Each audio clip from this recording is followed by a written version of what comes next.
Hello friends, welcome to our channel. Today we're going to take a look at another horrible case with you, the case of Kani Alm. Kani Alm was born on July 18, 1974, in Malaysia. She was the younger of two daughters and enjoyed a very close relationship with her parents. In 1995, Kani moved to the United States to pursue higher education and a career in information technology. While living in the United States, Kani met a man named Brandon. He was a U.S. citizen and an ethnic Chinese whose parents emigrated from Singapore over 20 years ago. Initially, Kani and Brandon were just friends, but their friendship eventually blossomed into a romantic relationship. Brandon became a significant figure in Kani's life, supporting and helping her in various ways. They got married in 2001. Kani's life was on track in 2003. She was working as an analyst in San Diego, planning a future with her husband, and hoping to start a family. Her life changed dramatically that year. The trouble began when Kani's father, Ong Bai Yung, was diagnosed with cancer. Kani decided to fly to Malaysia to support her family during this difficult time. On June 1, 2003, Kani and her husband, Brandon, arrived in Malaysia. However, Brandon returned to the USA after a few days, leaving Kani to care for her father in Kuala Lumpur. Despite the distance, Kani and Brandon stayed close through daily phone calls. They would talk for hours, sharing stories about their daily lives, including their two pets. Kani's father underwent surgery to remove a kidney, but fortunately, his health began to recover. As he improved, Kani planned her return to the USA, scheduling a flight for June 14, 2003. Kani organized a farewell dinner at a local restaurant the evening before her departure, and she invited her mother, sister, and closest friends to join her. That evening, June 13, 2003, Kani and her mother arrived at the designated meeting spot later than the others. They had trouble finding a parking spot in front of the mall, so Kani parked in the underground lot. However, her mother was concerned about the poor lighting in the lot, rather than the parking fee. Once they arrived at the second-floor restaurant, Kani was excited to reunite with her childhood friends, whom she hadn't seen in a long time. They spent a few hours catching up, but Kani soon noticed that her mother, Pearlie, was starting to look tired. When Kani asked if her mother wanted to head home, Pearlie said she had a lot to do that day, but was okay with leaving early and promised her friends she would be back soon. Kani, her mother, and her sister Elsie got up from the table to pay for their parking. They went to the payment terminal, which was located on the first floor, a floor above the underground parking lot. As they waited in line for the terminal, Kani realized she had left the parking ticket in their car. She asked her sister and mother to stay in line while she went back down to retrieve the ticket. Elsie and Pearlie waited for 10 more minutes, but Kani still hadn't returned. Then, her sister started calling her. The first call went unanswered, and the second one was sent to voicemail. This was unusual, and Elsie and Pearlie immediately sensed that something was wrong. They quickly went to the parking lot, where they were shocked to find that Kani's car was no longer there. They searched the parking lot several times to make sure, and after confirming that the car was indeed gone, they realized that Kani must have disappeared along with it. Pearlie was certain that something had happened to her daughter, as Kani would never leave without saying anything. Although the parking lot was poorly lit, it had surveillance cameras that might provide some clues about what had happened. The mall security initially refused to show Kani's relatives the footage, but relented after her mother begged for their help. At midnight, Pearlie and Elsie sat in front of a monitor and watched the shocking footage, which confirmed their worst fears. The footage revealed Kani's car speeding out of the underground parking lot, crashing through the barrier. Although the footage quality was poor, it was evident that a man was driving, with Kani in the passenger seat. Her body was positioned as if she was trying to distance herself from the driver, leaning against the door. Upon seeing the footage, Purley immediately filed a disappearance and kidnapping report at a police station. The police launched an investigation, while Canny's family and friends drove around Kuala Lumpur, desperately searching for her purple proton tiara. Meanwhile, Brandon, Canny's husband, began to feel a sense of unease. He tried calling his wife multiple times, but she didn't answer. He then contacted her mother, who informed him about the events that had transpired. The news of Canny's disappearance left Brandon in shock. Purley could hear him sobbing over the phone.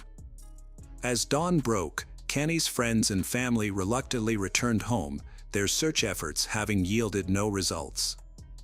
The police disseminated information about the disappearance and conducted their own search, but unfortunately, it didn't lead to any breakthroughs. Even the footage from the mall's parking lot where Canny was kidnapped failed to provide any leads on identifying the driver of the car. More than 72 hours have passed since Canny's loved ones last saw her. Authorities believe that if she was kidnapped, it wasn't for ransom. If money was the motive, the kidnapper would have demanded it by now. A disturbing find was made by police when they discovered Canny's car left empty on a city street. The front right tire was severely damaged, indicating it had been driven on while flat for some time, causing it to shred. In the back of the car, a large red stain was found on the passenger seat. Forensic experts collected evidence, including scrapings from the back seat, fingerprints from the steering wheel, and other parts of the car. There were many clues found in the vehicle. Canny's family and friends held on to hope and prayed for her safe return. However, their hopes were crushed the next day after her car was found.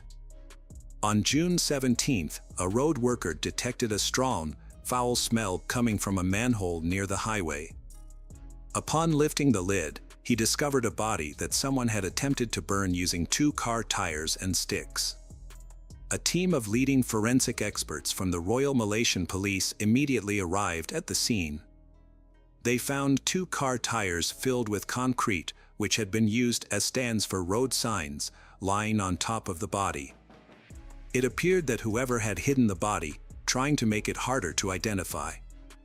Although the discovery of the body seemed to confirm the family's worst fears, Canny's mother, Purley, refused to believe that her daughter was dead without official confirmation. "Until they confirm it, we will continue to hope that she will turn up alive," she said. The family went to the morgue, but the doctor said that they couldn't confirm the identity of the body yet. Canny's family members provided DNA samples for comparative analysis. Unfortunately, the results confirmed their worst nightmare: the body was indeed that of their daughter, Canny. Some sources claim that before the DNA test results, Canny's family identified the jewelry on the body. However, as a loving mother, Purley held on to the hope that her daughter was still alive until the very end. The emotional torture she endured is unimaginable. The autopsy revealed that Canny had 2 stab wounds to her abdomen, and a medical forensics expert found signs of strangulation. A cloth was tied around her neck in multiple knots, and semen was found inside her body, which served as a source of DNA. A few days after the body was discovered, an incident raised questions about the work of police. An undercover policeman, Subramaniam Ravichandran, reported to his superiors that on the night of Canny's disappearance, he was on duty with his partner, patrolling the streets of Kuala Lumpur at night on their motorcycles. Both officers were dressed in civilian clothes. They noticed a car parked incorrectly, taking up half the road, and stopped to investigate if anyone was inside. Ravichandran approached the driver's door and saw a man behind the wheel with a woman in the passenger seat. He knocked on the window, and when the man lowered it partially, Ravichandran displayed his police ID and asked what they were doing. The driver replied they were just chatting and not doing anything illegal. Ravichandran then requested to see their IDs. As the driver handed over the documents, she in the passenger seat made unusual hand gestures, seemingly asking for help, but stopped whenever her assumed boyfriend looked at her. Noticing this, Ravichandran asked the driver to step out of the car. However, the driver responded aggressively, claiming Ravichandran was not a police officer but a thief. He then raised the window and reached for the ignition. Realizing the car might drive off, Ravichandran drew his pistol and shot the right front wheel. Despite this, the car sped away. Ravichandran and his partner pursued on a motorcycle but were unable to catch up, which is puzzling given the car had a flat tire. At the time, the Malaysian Police Department was in a state of disarray, which might explain why the officer didn't call for backup or report the incident. The car with a flat tire was a purple Proton Tiara, driven by 27-year-old Ahmad Najib bin Aris, accompanied by a woman named Kani Alm.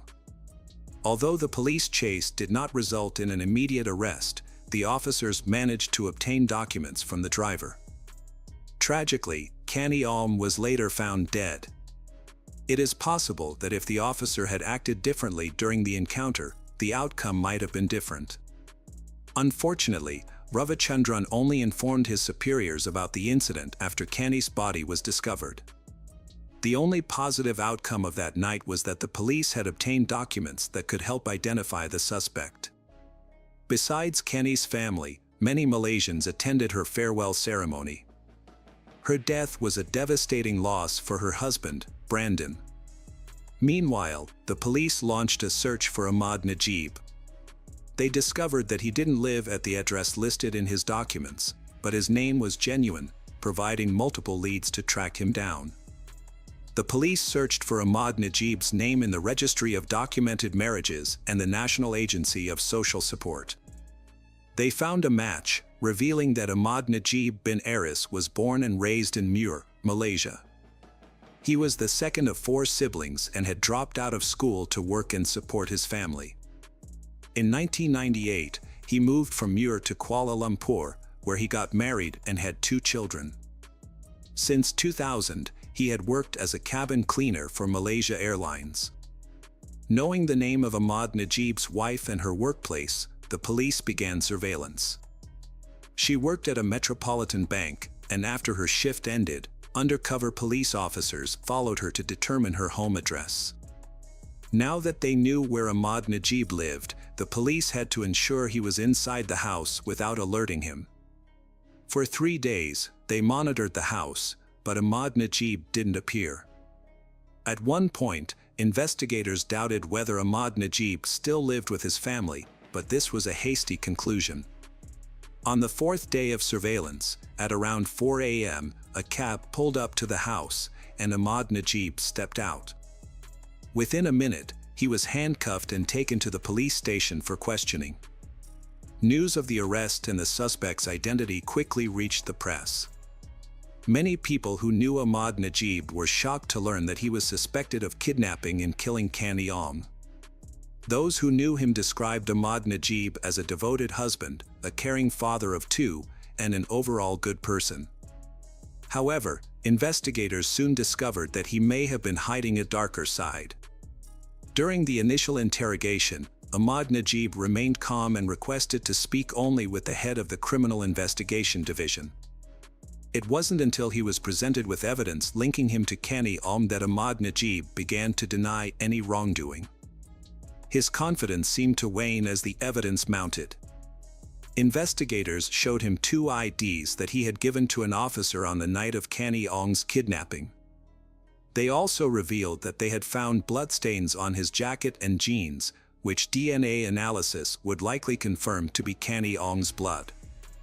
After realizing the officers had solid evidence and were not bluffing, Ahmad Najib confessed to kidnapping and killing Kani Alm. Within 10 days of the kidnapping, on June 23, 2003, he was taken to court, where he repeated his confession. The police then conducted an investigative experiment where Ahmad Najib showed them all the locations he had been with Kani Alm. He provided a detailed account of how he forced her to be intimate with him multiple times, how he took her life, and how he attempted to dispose of her body. Evidence supporting his statements was found at all the locations he led the police to. The investigation began at the underground parking lot, where cameras captured footage of Ahmad Najib. According to his statement, He was waiting for his former boss, who had fired him and whom he sought revenge against. However, the claim about the former boss was never verified.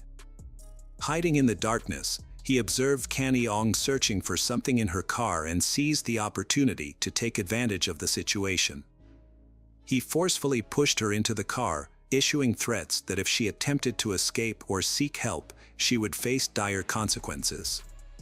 Overwhelmed, Canny Ong became disoriented and obediently followed his instructions. Next, he took the driver's seat and sped out of the parking lot.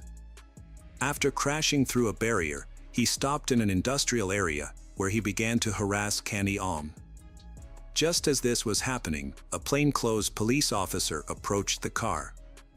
Ahmad Najib falsely told the officer that he didn't know he had taken the wrong person until the officer asked him and his victim for their identification. Even assuming Ahmad Najib had intended to kidnap his former boss, his guilt remains unchanged. Undoubtedly, his former boss would have suffered the same fate as Canny Ong. According to Ahmad Najib's account, he managed to evade the pursuing officer. Despite the officer possessing his documents, Ahmad Najib failed to consider releasing Canny Ong. Instead, he stopped the car on the street to replace a tire damaged by a bullet. Nearby, a car containing a woman was parked at the spot where he had pulled over. He approached she and asked for a car jack, intending to change his tire. However, he noticed Canny Ong signaling to she, who then handed him the jack. He abandoned the idea of changing the tire and drove off immediately. Later, he stopped at a secluded area and used a knife to threaten Canny Ong, forcing her to engage in intimate acts with him. Afterwards, he drove to another district where he coerced Canny Ong into satisfying him again, with both of them in the back seat. Canny Ong pleaded for mercy, but he took her life instead. He then disposed of her body in a manhole near a highway, moved the car to another location, and left it there. 16 hours later, he returned to the scene with a gasoline canister in an attempt to conceal evidence of the crime. DNA analysis confirmed that the semen found in Canny Ong's body belonged to Ahmad Najib bin Aris. His DNA was also discovered in the car, along with his fingerprints, providing further irrefutable proof of his guilt. Additionally, the analysis revealed that the blood on his jacket and jeans belonged to Canny Ong. The trial began on September 15, 2003, 3 months after Canny Ong's death. This high-profile case drew widespread attention from the Malaysian media and public. The trial attracted not only ordinary Malaysians and journalists but also individuals seeking to boost their reputation, including numerous attorneys representing Ahmad Najib. Despite admitting guilt during the investigation, overwhelming evidence, including DNA proof, Ahmad Najib changed his stance after consulting 6 attorneys. At his first trial, he claimed his confession was made under police pressure. However, the judge before whom Ahmad Najib confessed immediately after his arrest testified that there were no signs of physical abuse, and Ahmad Najib appeared calm and relaxed.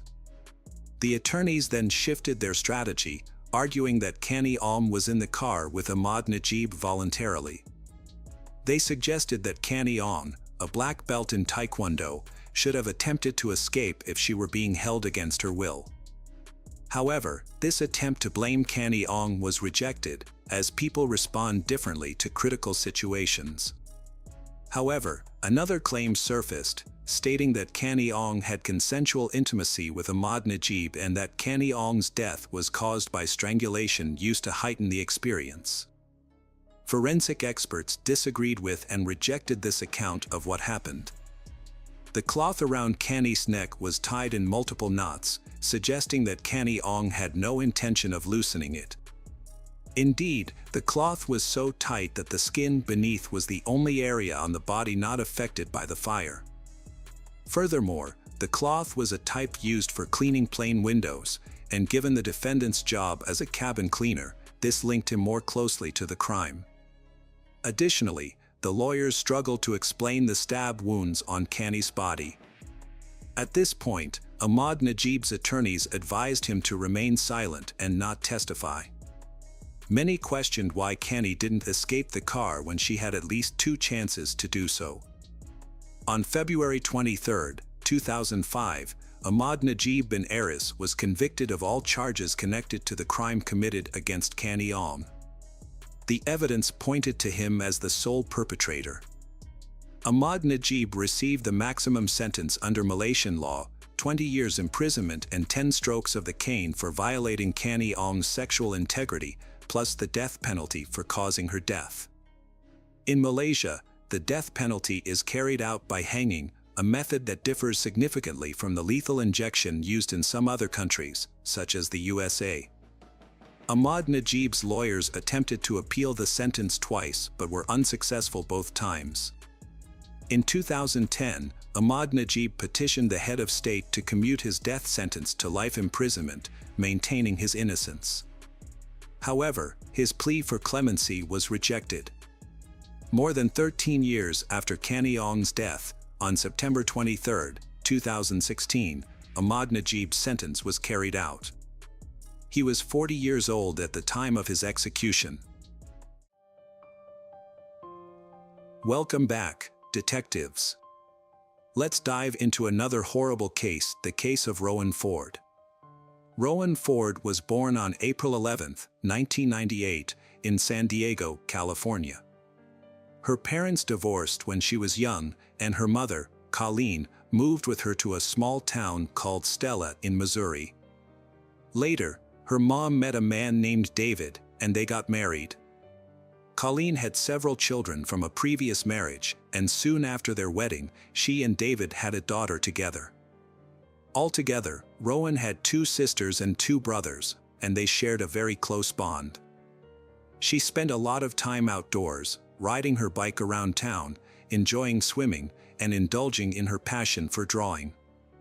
She also liked going to Sunday school at the local church, where she always volunteered to help other kids who had some issues with their tasks. In November 2007, when Rowan was 9 years old, she was in the 4th grade at the local elementary school. Her mom worked the night shift at a store, while her stepdad spent most of the day on the farm, which made Rowan often fend for herself, making her very independent. On November 2nd, she stayed home alone as usual. Her mom went to work, and her stepdad hadn't returned from the farm yet. The next morning, around 9 a.m., Colleen came home from her night shift and checked Rowan's room, but her daughter wasn't there. She asked her husband where her daughter was, and he said she had asked him if she could have a sleepover at a friend's house, and he had let her go. He didn't even ask the friend's name because their town was very small, and he wasn't worried about anything happening to her. But Colleen started to worry and decided to check with all of Rowan's friends.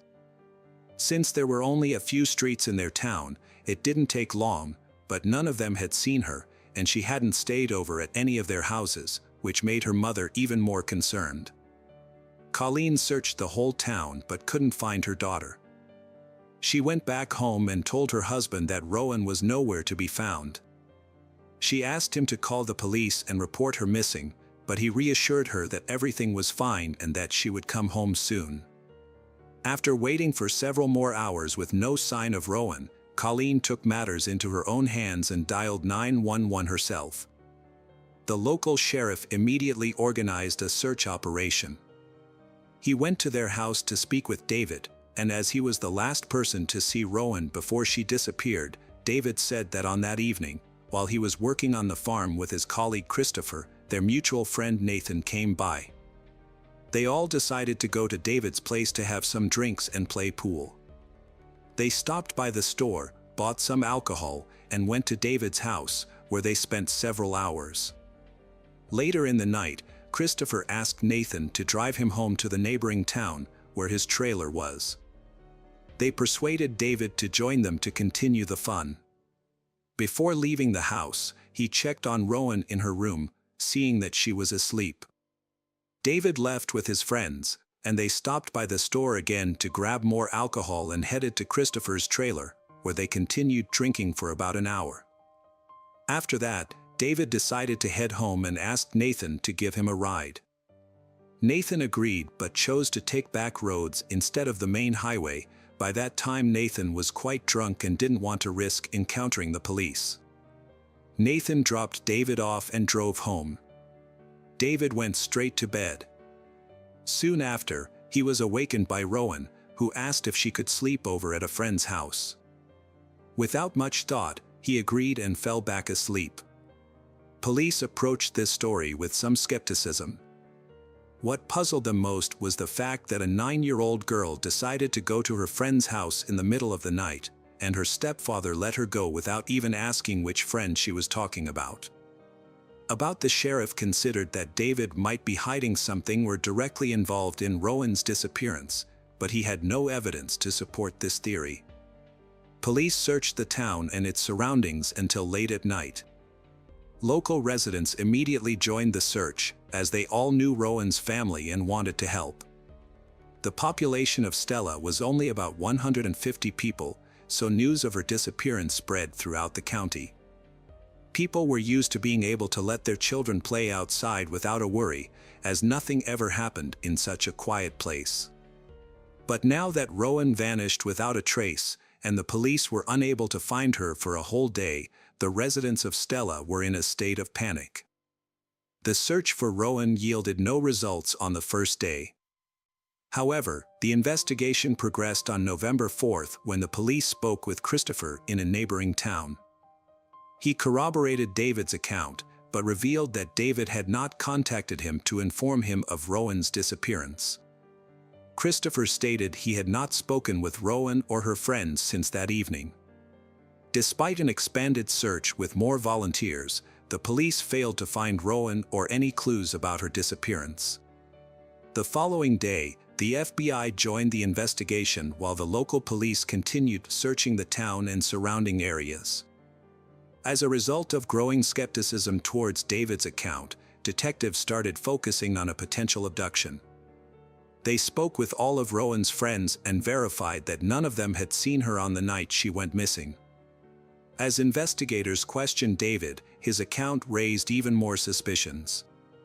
David's details were inconsistent and contradictory. He altered the timeline of his whereabouts that night on multiple occasions. Additionally, David speculates that it is possible that Rowan left without his permission, which makes his story even more suspicious. During their investigation, FBI agents found out that David had borrowed his mother's car on the night of Rowan's disappearance, a detail he initially left out when questioned by the police. This new information led the authorities to seize both his mother's car and his own pickup truck for forensic examination. But unfortunately, no evidence was discovered. As part of the investigation, detectives wanted to speak with Christopher and Nathan again, since both had been with David that evening. Christopher was invited to the police station for further questioning, where he recounted the same story as before. He also agreed to take a polygraph test, which showed no signs of dishonesty. After leaving the police station and returning to work, Christopher noticed Sheriff Clark's car and signaled for him to stop. As the sheriff of Whitton, where Christopher lived, Clark had known him since childhood. Sheriff Clark was close friends with Christopher's foster parents and was someone Christopher had always looked up to and sought advice from in times of need. Sheriff Clark met with Christopher to discuss Rowan's disappearance. Although familiar with the case, Clark hadn't been directly involved since the investigation was led by the Stella Department. During their conversation, Clark noticed that Christopher was acting strangely, which led him to suspect that Christopher might be hiding something. Given the gravity of the situation and Rowan's uncertain fate, Clark shared his concerns with the FBI. His call prompted investigators to consider the possibility that Christopher might be withholding crucial information that could link Rowan's stepfather to her disappearance. They wondered if Christopher's actions were directed by Rowan's stepfather to lie, and whether Christopher feared being seen as an accomplice if he told the truth. Sheriff Clark told the FBI agents that he had a close relationship with Christopher and offered to help persuade him to cooperate. That evening, Christopher visited Colleen's house to ask about the search progress. FBI agents also arrived to speak with Colleen again and saw Christopher there. They asked him questions, and he repeated his previous account. However, Christopher then mentioned for the first time that he didn't rule out David's possible involvement in Rowan's disappearance. He expressed his willingness to help uncover the truth, even if it was terrible, and suggested wearing a wire to talk to David and try to get him to confess. The detectives decided against this approach. Instead, they asked Christopher to suggest locations where David might have hidden Rowan's body. Christopher provided several locations, which the police searched the next morning. Meanwhile, FBI agents questioned David again, but he continued to deny any involvement. Detectives searched Christopher's home for leads, but the search yielded no results. Meanwhile, Christopher visited the sheriff's office to discuss his encounter with the FBI with Clark. During their conversation, the sheriff sensed that Christopher was holding back information. After their meeting, Clark reached out to the detectives again, suggesting that Christopher might be withholding crucial information that helped prove David's involvement in the case. The FBI agents asked the sheriff to persuade Christopher to open up, as he had been in regular contact with Clark to discuss the case. It seemed that Christopher wanted to share important details but was hesitant to do so for unknown reasons. The following day, November 7th, the police asked Christopher to return to the station. They requested his permission to search a safe located in David's house, where Christopher had been living temporarily and still had some belongings. Christopher agreed to the search and also allowed the police to search his trailer and car. Additionally, Christopher voluntarily provided a DNA sample and agreed to answer the detectives' questions again. During the questioning, he was asked to confirm David's story, but this time, Christopher revealed that his friend's account was not entirely accurate. The investigators then pressed him to disclose what really happened that evening. Christopher became agitated when the police treated him like a suspect in Rowan's disappearance. He refused to continue the conversation and left the station after warning the detectives that he might hire a lawyer. Later that evening, Christopher met with Sheriff Clark to express his concerns about the detectives' behavior. Clark acknowledged Christopher's right to remain silent but explained that the police were doing everything possible to find Rowan. Christopher stated that he would no longer cooperate with the detectives and would only speak with Clark if he had any further information to share. Clark continued to encourage Christopher to open up, and eventually, Christopher broke down in tears, claiming that he loved Rowan and would never harm her. During his time living with the David family, Christopher formed a close bond with Rowan and the other children. They grew to treat him like one of their own, even affectionately referring to him as Uncle Christopher. Sheriff Clark realized that Christopher was on the verge of revealing crucial information, but just as he was about to open up, a visitor arrived at the police station, briefly distracting Clark and causing Christopher to leave. Sheriff Clark reached out to the FBI, updating them on his conversation with Christopher. Clark explained that Christopher was almost ready to disclose what he knew, but warned that pressuring him too hard could lead to him becoming defensive and seeking the help of a lawyer. Clark recommended giving Christopher time to reflect, and the detectives agreed. The search for Rowan continued the following day but yielded no results. However, a new clue came on November 9th, exactly 1 week after her disappearance.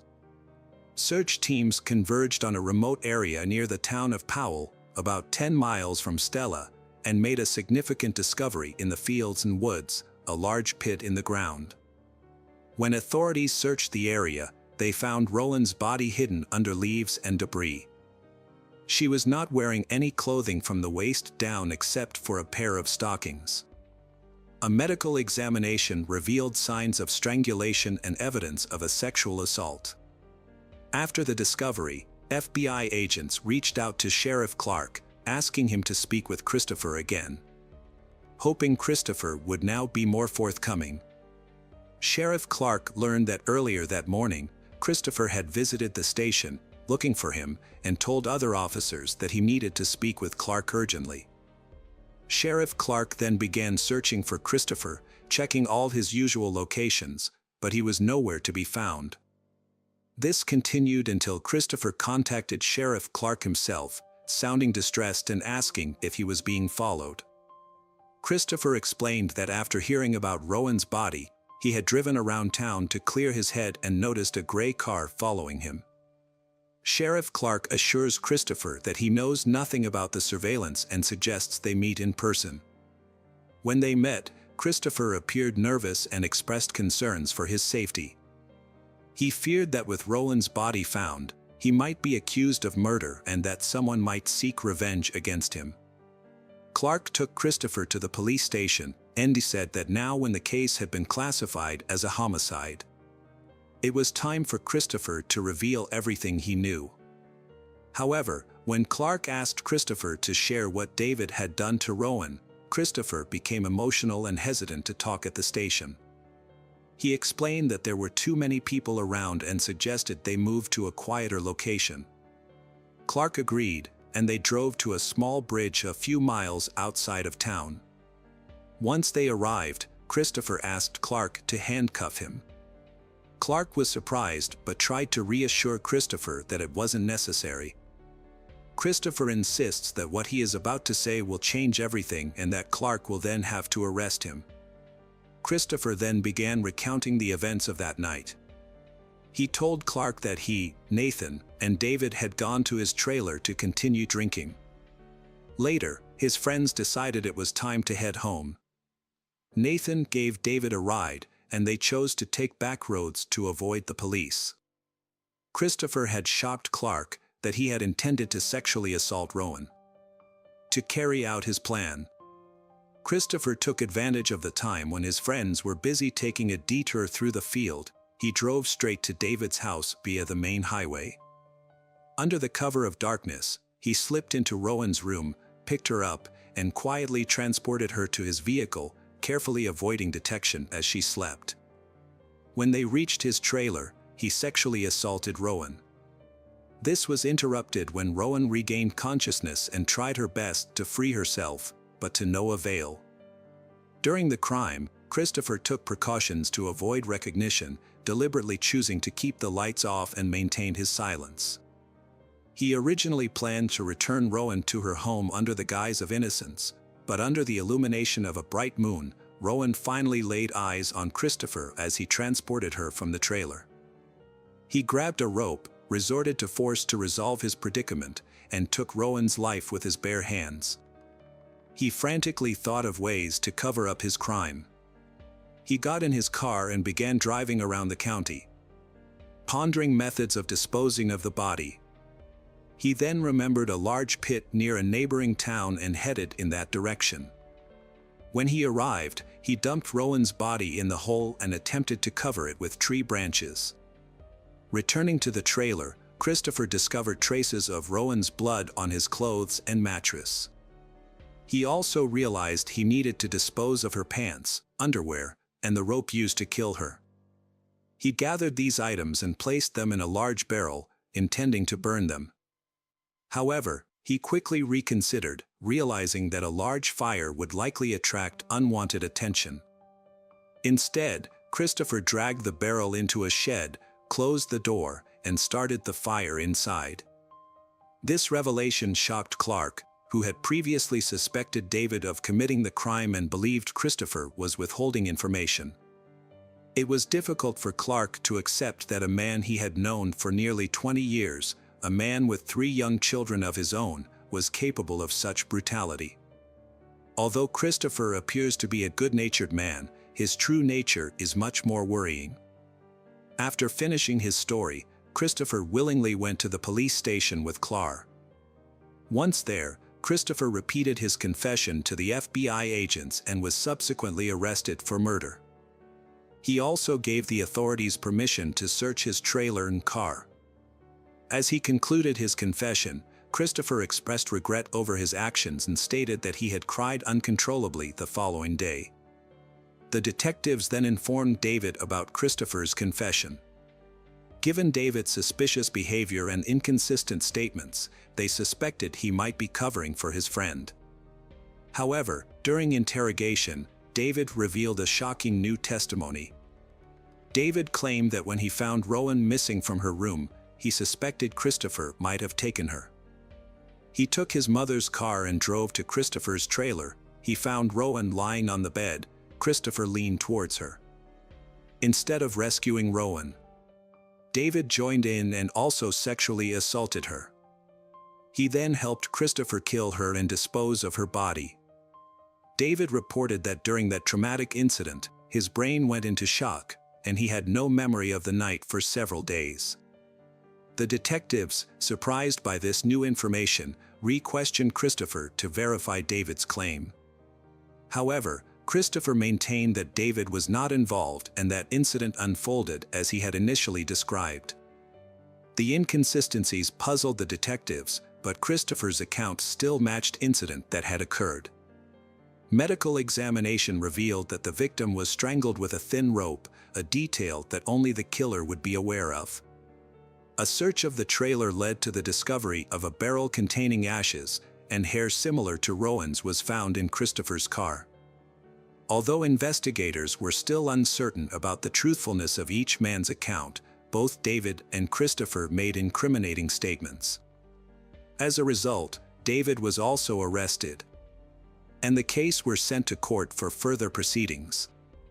During the trial, Christopher requested that his statements be excluded from the case, arguing that he was not aware they could be used against him and that the police had violated his rights. However, the judge rejected this request, as all of Christopher's conversations with investigators were voluntary. Christopher also attempted to present mitigating circumstances, citing his difficult childhood as a factor. He had been shuffled between biological and foster parents from a young age, which had a significant impact on him. Despite these efforts, Christopher was unable to avoid punishment. In 2012, 5 years after the murder, Christopher was sentenced to death. He appealed the sentence, but was unsuccessful. In contrast, David's situation was more complex. Although he admitted to assaulting and killing Rowan, his account conflicted with Christopher's statements, creating a significant problem. If the prosecution had charged David with murder, it could have potentially led to Christopher's conviction being overturned, allowing David to avoid accountability as well. However, due to the lack of concrete evidence, such as DNA, in fact, they were still uncertain about David's involvement. Although it was possible that David might have collaborated with Christopher in committing the crime, there was no supporting evidence for this theory. To minimize the risk of overturning Christopher's sentence, the prosecution made the difficult decision to reduce David's charges. As a result, David pleaded guilty to 2 lesser charges: child endangerment and obstruction of justice. David received an 11 years prison sentence, with a minimum of 5 years to be served. This outcome sparked widespread outrage, as many felt that if David was indeed involved in the murder, his punishment was disproportionately lenient. Unfortunately, this sentence is now final, and it is unlikely that David will face retrial for this case. Christopher remains in prison awaiting execution, but it's uncertain whether the death penalty will be carried out due to the often lengthy time between sentencing and execution, which can span decades, meaning he might spend the rest of his life in prison instead. Hello again, true crime fans. We've got another mysterious case to explore, the case of Lisa Holm. Lisa Holm was born on February 7, 1998, in the small Swedish town of Hu, where she grew up in a peaceful environment with her parents and older sister. Lisa was a kind, positive, and determined individual with a strong personality. She had already made up her mind to study architecture in Australia before completing her education. Lisa's love for travel was sparked by numerous trips with her parents to various countries, which also instilled in her a sense of independence from her teenage years. To earn her own money, she took on part-time jobs. In the summer of 2015, at the age of 17, Lisa landed her first job at a cafe located about 40 minutes from her home. Initially, her parents drove her to work, but soon her father gifted her a scooter. The scooter was a welcome gift, allowing her to commute to work independently. However, for the first few weeks, her father accompanied to ensure her safety, as she had limited experience driving on the roads. Lisa only works on weekends and her father always takes her to and from the cafe home. However, on June 7th, her father decided to let her drive herself. On that particular day, her parents visited her at work during lunch, when the cafe was very busy. They had a quick snack together before returning home. Later that day, at 6:23, Lisa sent her father a text saying she was leaving work. 3 minutes later, he received a call from her, but there was no answer when he picked up.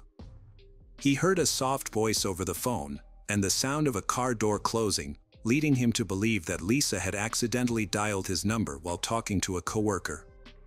Despite calling out her name several times, he got no response and eventually ended the call, expecting her to arrive home soon. However, as the minutes ticked by, Lisa failed to show up, causing her parents to grow increasingly worried. It was her first time driving the scooter alone, and her father was deeply concerned for her safety. He attempted to call her multiple times, but her phone was turned off. After a few more minutes of waiting, Lisa's father decided to drive along the route she would have taken, hoping to meet her along the way.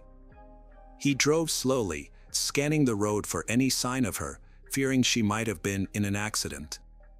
Despite his efforts, there was no sign of Lisa. The man arrived at the cafe where his daughter Lisa worked, but she wasn't there. However, her scooter was parked outside, which initially calmed his nerves. But upon closer inspection, he noticed her scooter keys were still in the ignition and her helmet was hanging from the handle. This discovery raised his concerns, as Lisa would never leave her scooter unattended.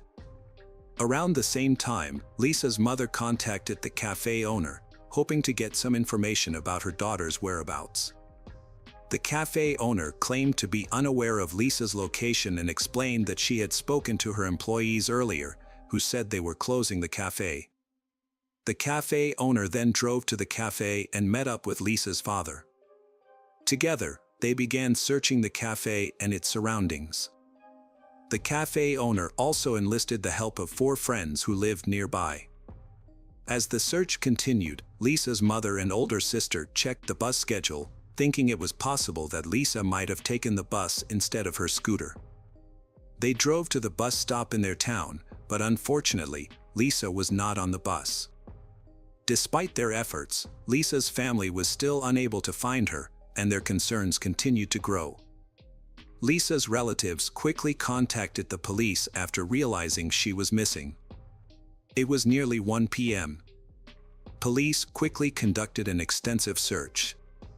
A crucial discovery was Lisa's scooter, which was left in the parking lot with the keys still in it, leading the police to suspect she might have been abducted. Abductions are extremely rare in Sweden, particularly in Lisa's rural hometown, so the police responded swiftly by deploying multiple search teams with dogs and having officers canvass every nearby house. As news of Lisa's disappearance spread, her classmates and friends took to social media to raise awareness and potentially gather witness accounts. Despite the overnight search, no progress was made. On Monday morning, the police publicly announced Lisa's disappearance and urged anyone with information to come forward.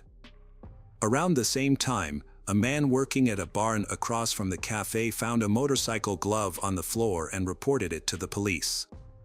Detectives re-examined a barn previously inspected on the evening of Lisa's disappearance and discovered a glove. They presented the glove to Lisa's parents, who identified it as their daughter's, providing further evidence for the abduction theory. Police have stepped up the search by sending additional personnel and equipment to assist. By then, Lisa's disappearance had made national headlines, drawing hundreds of volunteers to the search. On Tuesday, the police received multiple leads. A group of volunteers searched a dirt road near the cafe, finding a phone case, receipt, ticket, and broken smartphone screen. After discovering these items, investigators confirmed that they all belonged to Lisa, so they concentrated the search in that area. Further investigation yielded additional parts of the broken smartphone, Lisa's ID, and more receipts. These items were all scattered along the same dirt road, increasing the police's certainty that Lisa was indeed a victim of abduction. The search for Lisa quickly gained a large amount of attention and support, with the number of people involved growing significantly each day. This case became the main news story in Sweden. Hundreds of volunteers from across the country flocked to participate in the search. A group of local volunteers specializing in finding missing people also participated in the search for Lisa. This made Lisa's search operation the largest in Sweden's modern history, with over 1,000 people involved. The police received numerous calls with potential leads. A woman reported a suspicious incident while she was jogging the day before Lisa went missing.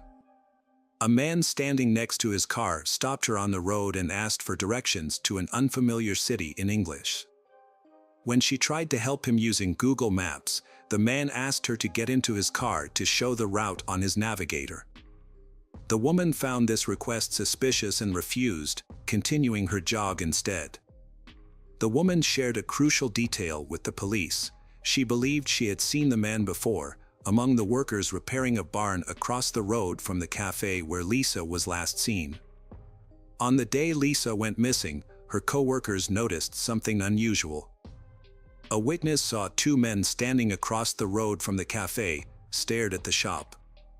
Although the witness didn't think much of it at the time, but she shared this detail with the police after Lisa's disappearance. The following morning, Lisa's father and some friends searched the dirt road where her belongings were found. As they went further, they found Lisa's driver's license and house keys. It seemed that Lisa's abductor was throwing her belongings out of a vehicle. Despite all efforts, police and volunteers found no other clues in the area. That evening, a friend of Lisa's father was driving home from the search when he noticed that the police tape had been removed from the barn where Lisa's glove was found. He decided to re-examine the barn for clues. The friend retrieved a flashlight from his car as it was getting dark and searched the barn for several minutes. He soon spotted something shiny on the floor, which turned out to be a woman's earring, along with an identical earring nearby. The man reported his discovery to the police, who then showed the earrings to Lisa's parents. After confirming that the earrings belonged to their daughter, the police conducted a more thorough search of the storehouse. Initially, the detective explained that the primary focus on the first day of the search was finding Lisa herself.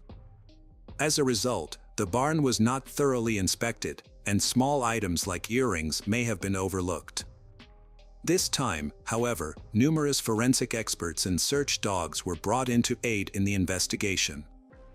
During the more extensive search, the police found a piece of evidence behind one of the walls that initially seemed unrelated to the case: human feces.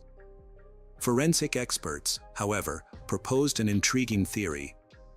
According to them, in the aftermath of committing severe crimes, the perpetrator's body often releases a significant amount of adrenaline, sometimes leading to a sudden and uncontrollable urge to defecate. It's not uncommon for perpetrators to lose control of their bodily functions due to adrenaline during a crime. Given that Lisa's glove and earrings were discovered in the storehouse, investigators suspected that if she was abducted, the perpetrator might have taken her to the storehouse. They considered the possibility that the perpetrator, under the influence of adrenaline, might have relieved themselves and left behind feces. These feces were subsequently sent for DNA analysis. On Friday, the search area was expanded, and volunteers searched a farm approximately 2 miles from the cafe. The farm consisted of several large buildings with many employees, and the search team decided to inspect each one. Shortly after their arrival, 2 men appeared, communicating only in English as they didn't speak Swedish. One of them claimed that the police had already searched the farm, but the search team leader was skeptical. He believed he would have been informed if the police had indeed visited the farm, so he decided to proceed with the search. The two men observed the volunteers for a while before leaving.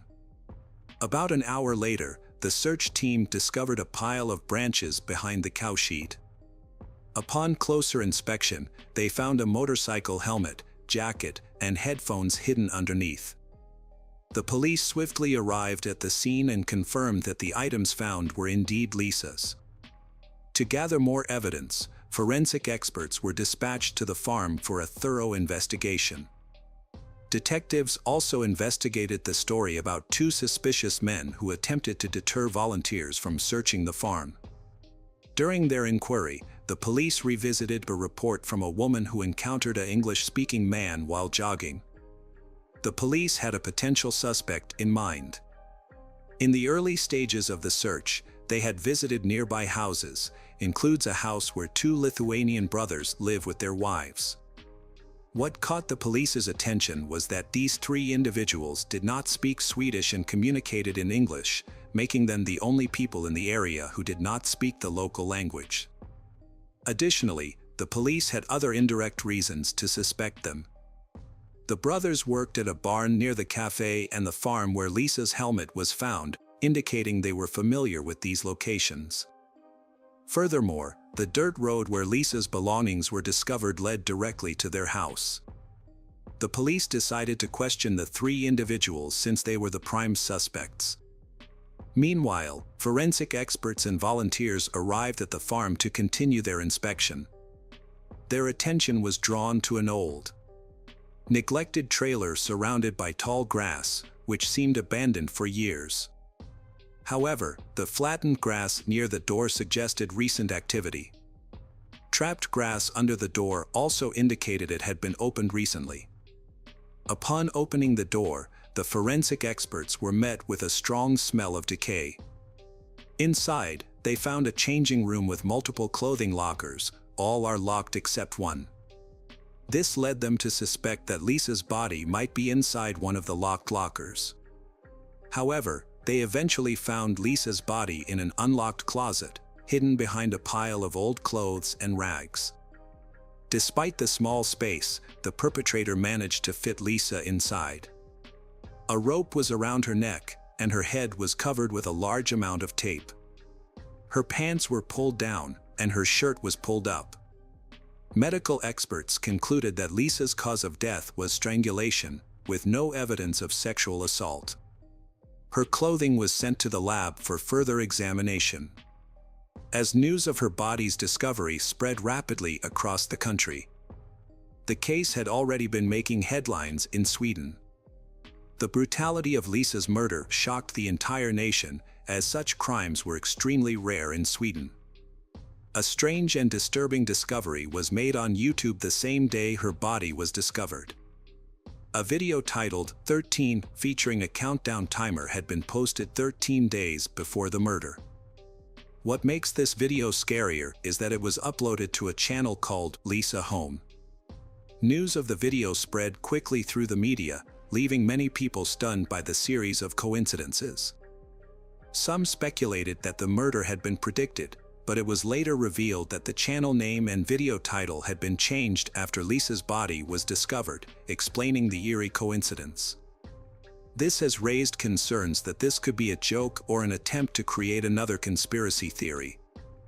Meanwhile, the police worked day and night tirelessly to catch Lisa's murderer and solve the case as quickly as possible.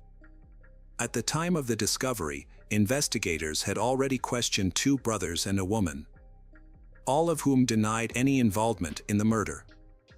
The three individuals claimed to have been at home at the time of the abduction, providing alibis for one another. According to their accounts, the older brother, Narigis, was asleep in his room while his wife was preparing dinner, and the younger brother was using the computer. Narigis also stated that around 8 p.m., he woke up and went to a gas station to buy pizza and cigarettes. The police were skeptical of their alibis, as it was possible that the three were covering for each other. DNA samples were collected, but initially, no evidence directly linked any of them to the murder. However, this was short-lived. Forensic experts were working diligently in the storehouse and on the farm, utilizing all available resources, and soon their efforts paid off.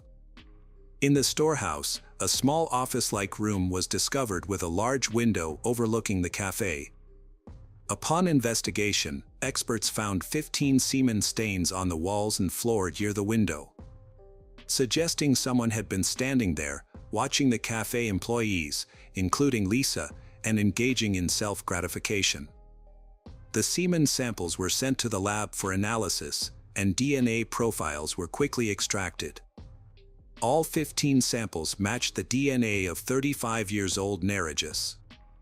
Additionally, the feces found in the storehouse also belonged to him. In the adjacent room, previously used for storing cow's milk, forensic experts noticed a pipe about 2 feet above the floor with a thick layer of dust, except for a small strip. The size of this strip matched the rope used to strangle Lisa. Blood was also found on the pipe, and DNA analysis confirmed it belonged to Narigis.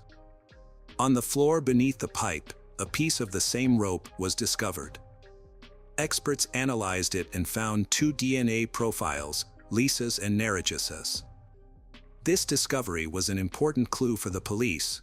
This indicates that the rope used to kill Lisa was related to Narigis. A crucial piece of evidence was discovered in the room where Lisa's body was found, a hair belonging to her. Further investigation revealed DNA traces from Narigis on Lisa's jacket, leading the police to believe she was killed in that location. Police have been studying the evidence and using it to piece together what might have happened. Narigis had been watching the cafe for some time and waited for an opportunity to strike.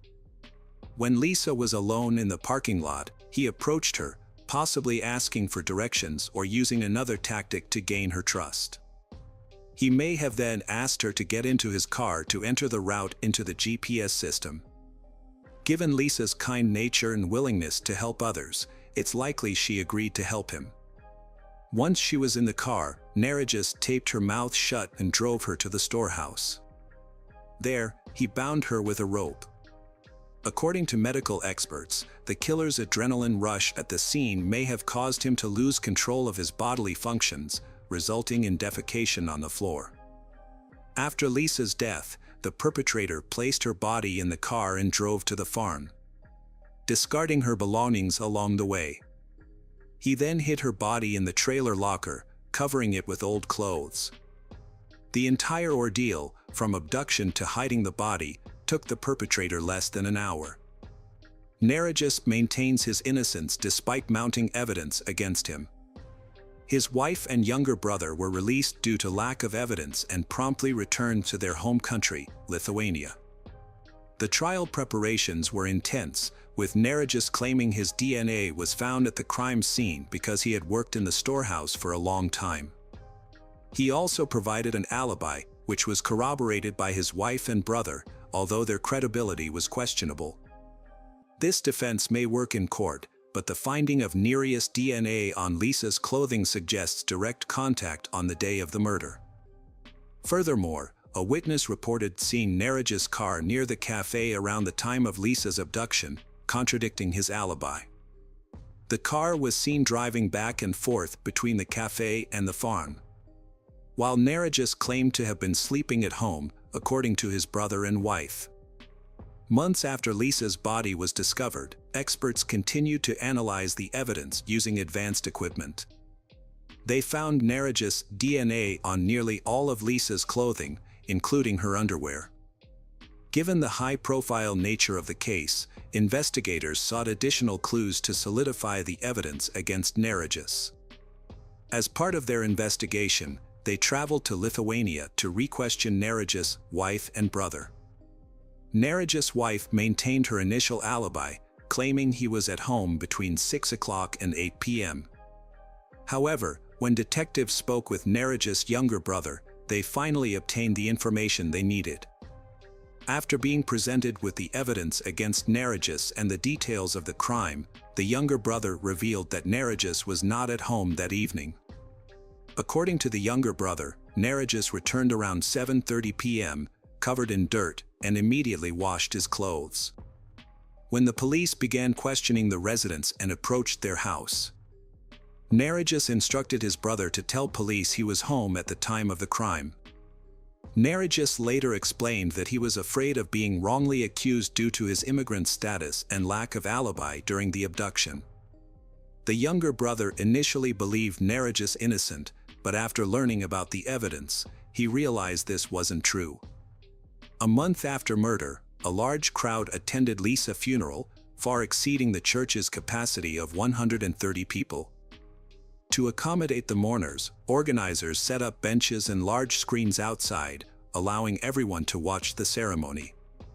4 months later, the trial began. Narigis' lawyer argued that his client's DNA on Lisa's clothing could be explained by his work in the storehouse. However, the prosecution countered that this explanation didn't hold up, especially regarding Lisa's underwear. The only plausible way Narigis' DNA could have ended up on her underwear was through direct contact. The lawyer failed to provide any evidence supporting Narigis' innocence. At one point, lawyers suggested an alternative theory, that Narigis' younger brother was the real killer.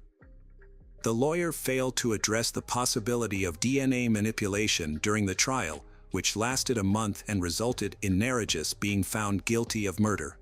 He was subsequently sentenced to life imprisonment in a high-security Swedish prison, which offered relatively comfortable living conditions. Narigis' lawyer attempted to appeal the verdict but was unsuccessful. In 2017, Narigis made a surprising decision when he requested to be deported to a prison in Lithuania. Despite Lithuanian prisons being notoriously worse than Swedish ones, the court granted his request, probably because it would result in substantial cost savings for Swedish taxpayers. It did not take long to understand the reason behind Narigis' decision. He appealed to the Lithuanian court and successfully had his sentence reduced from life to 15 years. However, this victory was short-lived, as the court later overturned the decision, reinstating his life sentence. Unfortunately for Narigis, he was now stuck in a Lithuanian prison, with no chance of returning to the more comfortable Swedish prison. In August 2022, 5 years after his initial imprisonment, Narigis has been transferred to another prison in Lithuania, where he encountered another life-threatening situation. During a block transfer, an inmate attacked Narigis with a shank, causing severe injuries that ultimately led to his death on the way to the hospital. Regarding Narigis' wife, the question of her involvement in the crime remains unclear. Although police believe it is highly unlikely that she was directly involved in the abduction or murder, they do not rule out the possibility that she may have been aware of her husband's actions and provided a false alibi to help him. If she had been directly involved, experts would have likely found her DNA on Lisa's clothing or belongings. Additionally, Narigis' younger brother has raised suspicions. Cafe employees reported seeing 2 men, likely Narigis and his younger brother, standing near the barn and watching the employees. However, the younger brother's DNA was not found in the barn or on Lisa's clothing, making his involvement in the murder unlikely. It is possible that the brothers were indeed observing the employees and discussing inappropriate topics, but only Narigis ultimately committed the crime. Hello friends, welcome to our channel. Today we're going to take a look at another horrible case with you. The case of Michael Haight. Michael Haight was born on January 7, 1980 in Seattle, Washington, and later moved to Cedar City, Utah, with his family after his father finished dental school. As a child, Michael was very active and enjoyed playing sports like baseball, basketball, and soccer.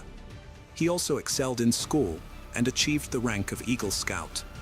After graduating from high school in 1998, Michael worked at a fish plant in Alaska for the summer, where he quickly proved himself as a leader, rising to the position of line manager and overseeing a team of over a dozen men.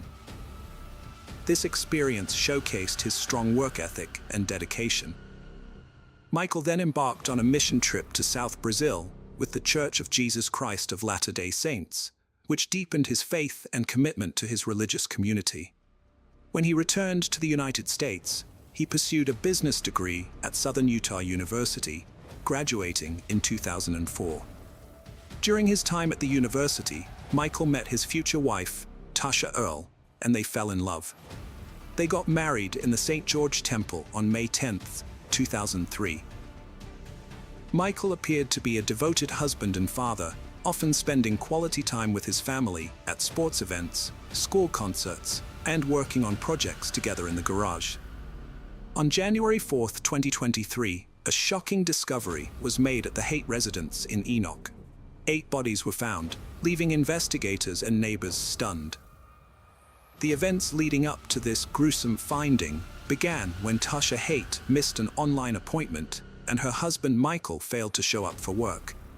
Their concerned colleagues contacted the police to perform a welfare check at the Haight residence.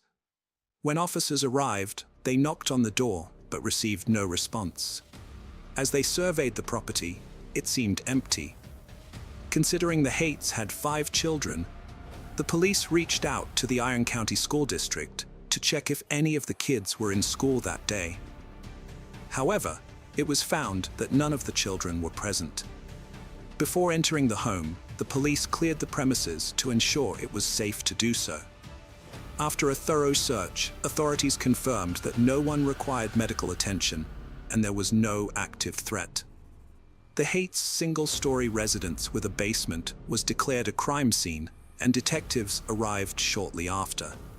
In the main bedroom, detectives found 4-year-old Gavin lying on his stomach, his head turned to the left, with one arm under his head on a pillow and a blanket covering part of his body. Tasha, Gavin's mother, was also partially covered by the blanket. On the other side of the bed, detectives found an older woman, later identified as Gail Earle, Tasha's mother, lying on her back with her head resting on a pillow and partially covered by a blanket, similar to her daughter and grandson. In Bry's room, the 12-year-old girl was found lying in bed, slightly inclined and partially covered with a blanket. In Aman's room, a 7-year-old boy was found lying face down in the corner, without a pillow or blanket.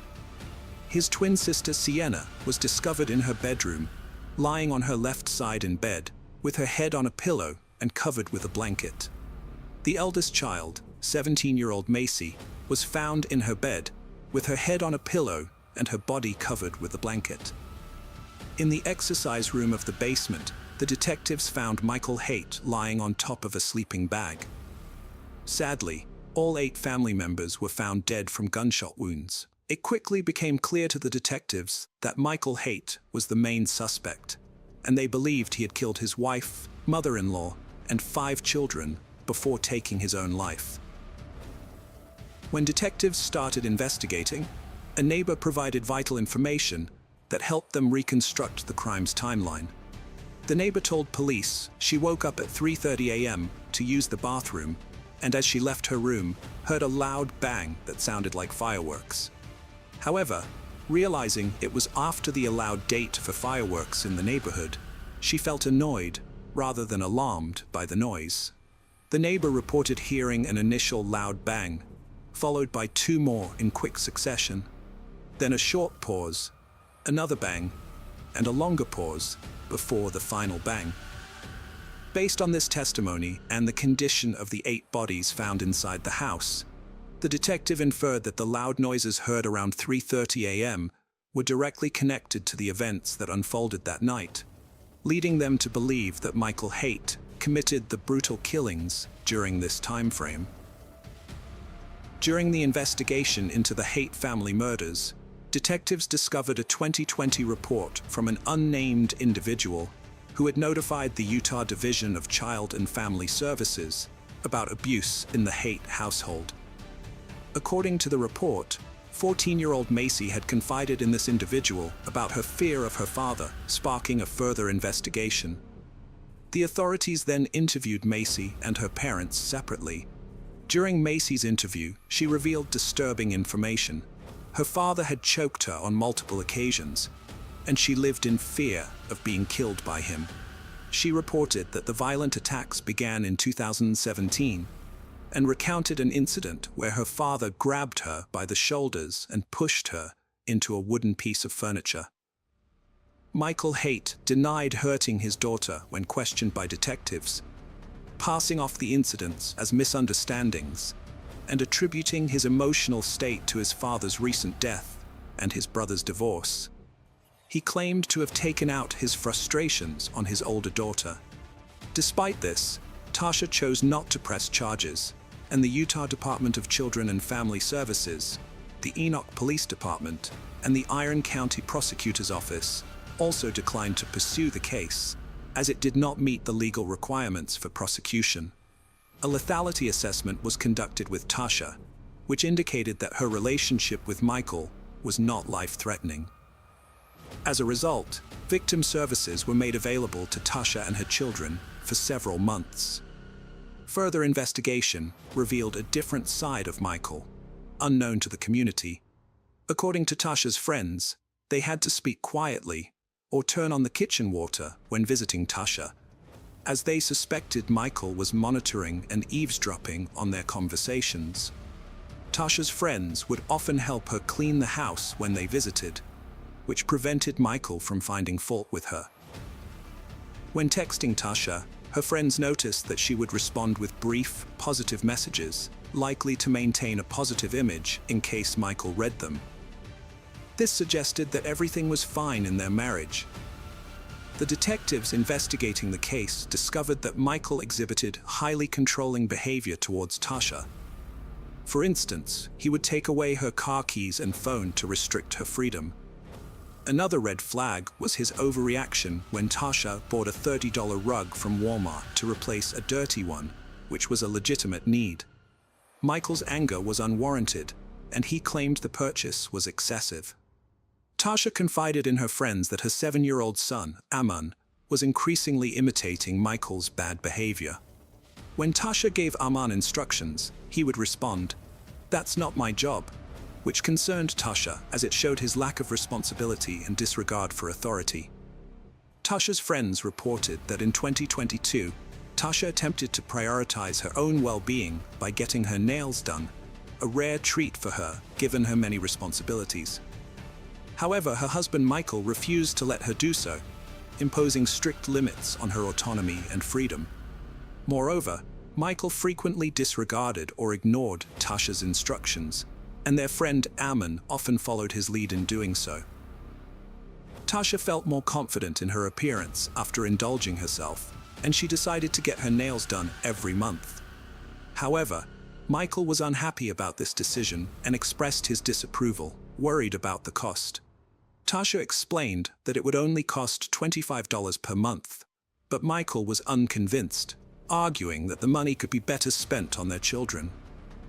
Michael's reaction was rooted in his need for control and sense of financial responsibility towards their family. Around the same time, Tasha started prioritizing her self-care and began losing weight, which had been a sensitive topic for her since Michael had often called her fat and ugly. However, instead of being supportive, Michael became furious and accused Tasha of cheating on him, trying to explain the sudden change in her appearance. Michael's controlling behavior escalated as he tried to manipulate Tasha's weight loss, pleading with her to stop losing weight because he was worried that other men might find her attractive. This demand was driven by his own insecurities and desire for complete control over Tasha's body and behavior. Tasha's friends also told the police about an incident where the kitchen table broke and Tasha needed to buy a new one. However, Michael refused to give her the money, further demonstrating his controlling behavior. Tasha was fed up with the old table and decided to take initiative by refinishing it to make it look better and more functional. However, Michael was unhappy with her decision because she didn't ask for his permission first. Michael was extremely frugal during the holiday season, despite earning a good income. He only gave Tasha $100 for each of their 5 children to buy presents, which was not enough in Tasha's opinion. Tasha always made sure her children had a wonderful Christmas, but Michael refused to provide more funds, claiming that he worked hard for his money and saw no reason to give more to his family. He believed that his income was rightfully his alone. Michael's passion for reducing waste and conserving resources led him to implement strict rules on household habits. He forced Tasha to wash and reuse plastic bags, even if they had been used only once or multiple times. This excessive demand for reusing bags added to Tasha's responsibilities, leaving her feeling burdened and overwhelmed. Michael's controlling behavior extended to every aspect of Tasha's life, including her daily routines. For instance, he demanded that she use baby wipes for cleaning, claiming it was better for the environment and more cost-effective. However, this requirement caused Tasha discomfort, hygiene issues, and unnecessary stress. If Tasha failed to follow Michael's instructions, she would face severe consequences, which he made clear would lead to serious trouble. This threat instilled fear and submission in Tasha, leaving her no choice but to obey Michael's demands. Tasha confided in her friends that while Michael had been cruel to her throughout their marriage, he had never directed this cruelty towards their children until the late 2010s. However, over time, the abuse towards their daughter Macy escalated, driving her to consider suicide. Michael had unrealistically high expectations for his daughter Macy, demanding she earn perfect grades despite her struggles, which were exacerbated by the emotional burden of his abusive behavior. This pressure was crushing for Macy. Macy's friends shared a disturbing incident with the detective. One evening, Michael returned home to find Macy comforted by her mother. He became enraged and ordered Macy to clean her room. This event left Macy deeply disturbed, remembering the hatred and evil she saw in her father's eyes. The detectives also discovered an incident where 7-year-old Briley disobeyed Michael while playing with a changing table. Michael responded by blaming his wife Tasha for their children's behavior, calling them the worst and most disrespectful in the world. He then humiliated Tasha, calling her fat and ugly in front of their 5 children. This painful incident prompted Tasha to plan her escape and file for divorce after 20 years of marriage. Tasha realized she had to leave her husband Michael after witnessing his abusive behavior and lack of self-control. She knew staying in the marriage would negatively impact her children, and their well-being was more important than her marital commitment. In December 2022, Tasha filed for divorce, but asked for the papers to be delivered after Christmas to give her children one last normal holiday before the separation. When Michael received the papers, he tried to act normal, but Tasha saw through it. He told her to leave the children behind, but she refused, taking them to her mother's home in Lynn, Utah. Michael showed up at his mother-in-law's house, trying to convince Tasha to go for a ride with him, but she refused, sensing danger. After filing for divorce, Tasha's mother moved in to support her and the children. However, Michael's actions worsened the situation. He refused to leave the family home, instead moving into the basement. Tasha discovered he had secretly transferred $220,000 from their children's savings accounts without her knowledge or consent. She also found that her inherited firearms were missing, leaving her family vulnerable. The couple's children, Macy and Briley, were affected by the constant drama at home. Macy had a secret phone to record her father's outbursts as evidence for the divorce, while Briley found solace at a neighbor's house. Both girls were relieved about their parents' divorce. On January 3, 2023, Tasha met with her attorney, expressing concerns about her divorce and Michael's volatile behavior. Although she had relocated him to the basement, the attorneys pressed her about feeling safe. Tasha reassured them she never feared for her or her children's well-being, but in hindsight, her optimism was tragically misplaced. A disturbing discovery emerged from the digital evidence found on the family's computers and cell phones. Just days before the tragic shooting, Michael made a series of concerning Google searches on December 30th at 10:41 p.m. These searches focused on firearms and shooting-related topics, revealing his sinister intentions. The search results showed Michael had asked alarming questions, such as the loudness of a 9mm gunshot and what a gunshot sounds like. Before taking his own life, Michael wrote a note expressing his desire to end the controlling behavior he felt he was subjected to by his wife. He stated that he couldn't handle the situation for another day and wanted to escape the manipulation. Michael's note conveyed deep frustration and desperation as he repeatedly asked for help but felt ignored. He emphasized his determination not to be a burden to society. The details of this case have left many in shock, revealing a deeply dysfunctional family plagued by violence. Michael's actions were premeditated and calculated, as he carefully planned the murders to catch his wife and children off guard. Hello friends, welcome to our channel. Today we're going to take a look at another horrible case with you, the case of Schmidt family. Tyler Schmidt was born in Iowa, USA, on November 13, 1979. He grew up in Cedar Falls, a city that is home to the University of Northern Iowa. As a young boy, Tyler joined the Boy Scouts, where he earned the prestigious rank of Eagle Scout. This experience sparked a lifelong love for nature and camping in him. The camps organized by the Lutheran Church, which promoted family bonding, were particularly enjoyable to him. In his free time, he learned to play the trumpet. Tyler's true passion, however, lay in adventure and sports. He was a member of the cross-country running team and the swim team at Northern Iowa High School in Cedar Falls. He also enjoyed outdoor activities like canoeing, hiking, and snowshoeing. Later, his interest in computing led him to Truman State University in Missouri, where he studied computer science and earned his degree. It was there that he met Sarah, who would later become his wife. Sarah was born on March 27, 1980, in Kansas City. During her childhood, she spent time near St. Louis with her siblings, Karen, Jane, and Adam. Sharing Tyler's passion for the outdoors, Sarah enjoyed bird watching and studying insects. Like Tyler, she was a dedicated Girl Scout and earned the highest honor, the Gold Award. Her adventurous spirit was inherited from her mother, with whom she went on a backpacking trip to Central America.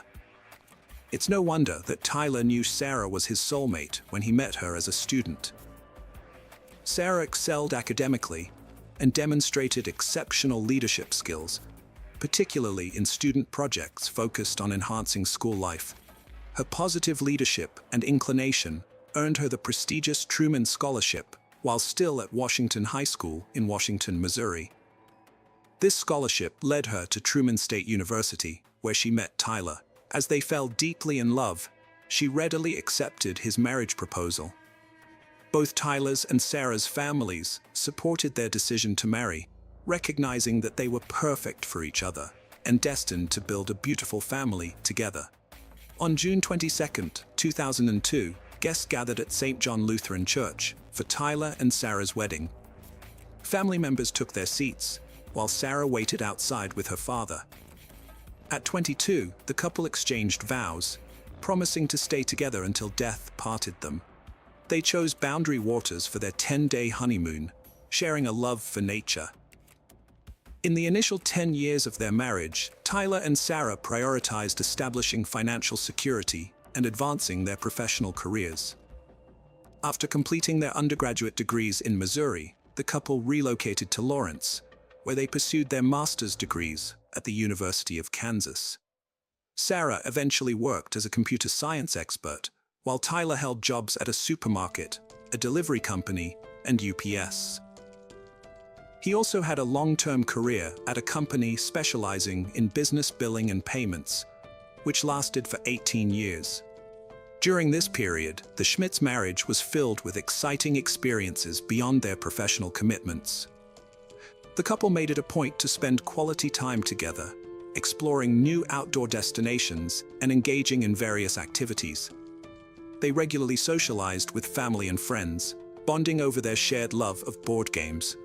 Occasionally, they participated in events organized by the Lutheran Church. As enthusiastic fans of the Kansas Jayhawks, they attended basketball tournaments held at the Allen Fieldhouse. The year 2013 was a mix of sadness and happiness for the couple. They suffered a significant loss when Sarah's father passed away from a heart attack, leaving his loved ones in grief. However, 2 years later, in 2015, they experienced the joys of parenthood with the birth of their son, Arlo. In 2018, they welcomed their beautiful daughter, Lula Schmidt, into the world. When Arlo turned 6 and Lula was 3, the family made the decision to move to Cedar Falls to be closer to Tyler's family. The community of Cedar Falls warmly welcomed them, and soon they became active members of it. Tyler continued his work as a software engineer, while Sarah took on a role as an assistant at the city's public library. The children enrolled in the preschool program at Lincoln Elementary School. Tyler and Sarah were renowned for their kind nature and willingness to lend a helping hand, making everyone around them feel valued and important. This dedication earned them the admiration and affection of their neighbors and the entire community. Similarly, at the library, Sarah's warm and friendly personality quickly made her a well-known and appreciated figure, both among her colleagues and the wider community. The couple instilled their passion for outdoor activities and nature in their children, Arlo and Lula. In 2021, they began taking their kids camping, and despite their busy schedules, the children loved these trips so much that the parents made time for them whenever possible. By mid-2022, Sarah's workload had increased significantly. She took a day off in June to celebrate their 20th wedding anniversary and planned another day off in July for a family vacation. She had to finish a project for the library by July 26th, but was determined not to let it interfere with the family's plans. During the week of July 11th, Sarah told her brother's wife that she would be taking the kids camping at Makata Cave State Park in Jackson County, Iowa, a popular destination known for its 13 impressive caves and stunning natural landscapes. On Thursday, July 21st, the family packed up their car and drove 140 miles to reach Makata Caves. The Schmidt family, Tyler and Sarah, both 42, and their children, Arlo, 9, and Lula, 7, arrived at the campsite before 5 p.m. As the camping area was crowded, they set up near the park's entrance. A few hours later, around 7 p.m., another family parked their vehicle about 200 feet from the initial family's tent. This family consisted of Joe and Cecilia Sherwin and their 23-year-old son Anthony, who hailed from Nebraska. The Sherwins proceeded to set up 2 separate tents, one for Joe and Cecilia, and another for their son Anthony. At the time, they were on their way back home following a week-and-a-half-long camping trip that had taken them to Michigan's Upper Peninsula. The journey had been an enjoyable experience, and it had brought Joe, Cecilia, and Anthony closer together. Anthony was a devoted son, praised by his mom for his kind and sensitive nature. He was an excellent student and entrepreneur, working on a lucrative business venture that would financially support his parents. Though his mom, Cecilia, didn't know the details, Anthony kept her updated, mentioning only that his project involved secure emails. At Makata Caves, the campers retired to their tents as night fell. However, their peaceful slumber was disrupted before dawn on July 22nd by the sudden sound of gunshots. Just prior to the commotion, a man clad in black had entered the Schmidt's tent, attacking Tyler and then Sarah. Arlo, who had been asleep, was awakened by his sister Lula's screams. As he turned, he was met with a horrifying sight: blood inside the tent. Frantic with fear, he managed to escape and ran to seek help. As he fled, he heard one final shot. Meanwhile, Cecilia and Joe, who were camped nearby, rushed out of their tent amidst the chaos. Joe searched frantically for his son among the campers, asking if anyone had seen him. Arlo, still in a state of panic, continued to run until he encountered the sheriffs. He was screaming for help, explaining that his parents had been shot. Cecilia grasped his hand and ran with him to the park entrance. Once there, terrified and unsure of what had transpired, she pulled out her phone and dialed 911. She was beside herself with worry, fearing that her son might be among the victims, since he had been sleeping near the tent where the shots had come from. Cecilia called the Jackson County 911 operator to report hearing gunshots, but she struggled to pronounce the name of the park where she was, making it difficult to convey her location. She explained that she was with a boy who claimed that his parents had been shot. The call between Cecilia and 911 lasted 23 minutes as she answered the operator's questions. The operator relayed the attack to the police and park rangers, but the call was briefly disconnected. Cecilia persisted and called back, only to be put on hold while the dispatcher contacted emergency responders. Despite the tense and nervous atmosphere in the park, Cecilia remained calm thanks to the adrenaline. After providing details about their exact location, she handed the phone to Arlo, the boy. He told the dispatcher that he was in a tent with his mom, sister, and dad, and when he woke up, he saw someone dressed in black holding a gun. When the 911 operator asked the child where his father was, he paused before responding that he thought his father was hurt. At 6:30 a.m., police officers and paramedics arrived at the campsite to find a horrific scene. All occupants of the Schmidt's tent were dead. The once peaceful campsite had become a crime scene. Law enforcement immediately launched a search for the shooter, who could have been anywhere. The tactical team swiftly evacuated Makoka Cave State Park and Camp Shalom, a nearby Christian summer camp located 1.5 miles from the attack site. As officials evacuated visitors, they gathered them outside the park. Once everyone was accounted for, it was clear that only one person, Anthony Sherwin, was missing, and he was armed. During an aerial search at 11 a.m., police found a body. Upon reaching it, they confirmed it was Anthony, deceased. Although an investigation was necessary, police identified him as the prime suspect in the homicides, believing he had committed the attack on the Schmidts before taking his own life. The authorities closed the park following the incident, a measure that remained in place until July 28th.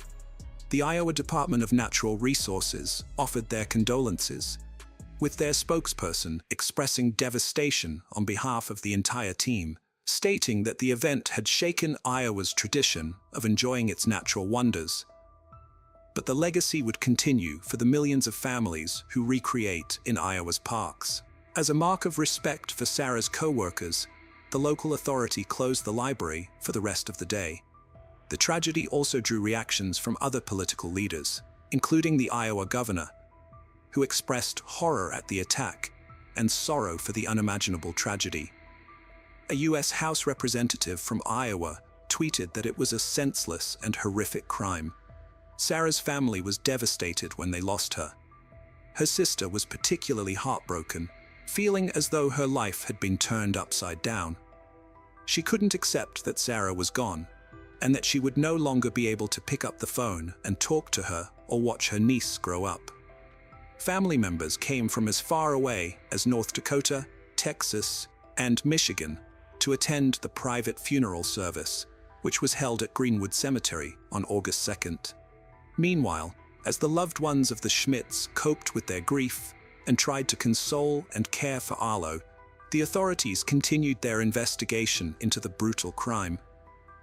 According to the Iowa Department of Public Safety's findings, which were based on the autopsy results, Tyler died from a gunshot wound and multiple sharp force injuries. Sarah's death was caused by sharp force injuries alone, and their young daughter was both shot and strangled.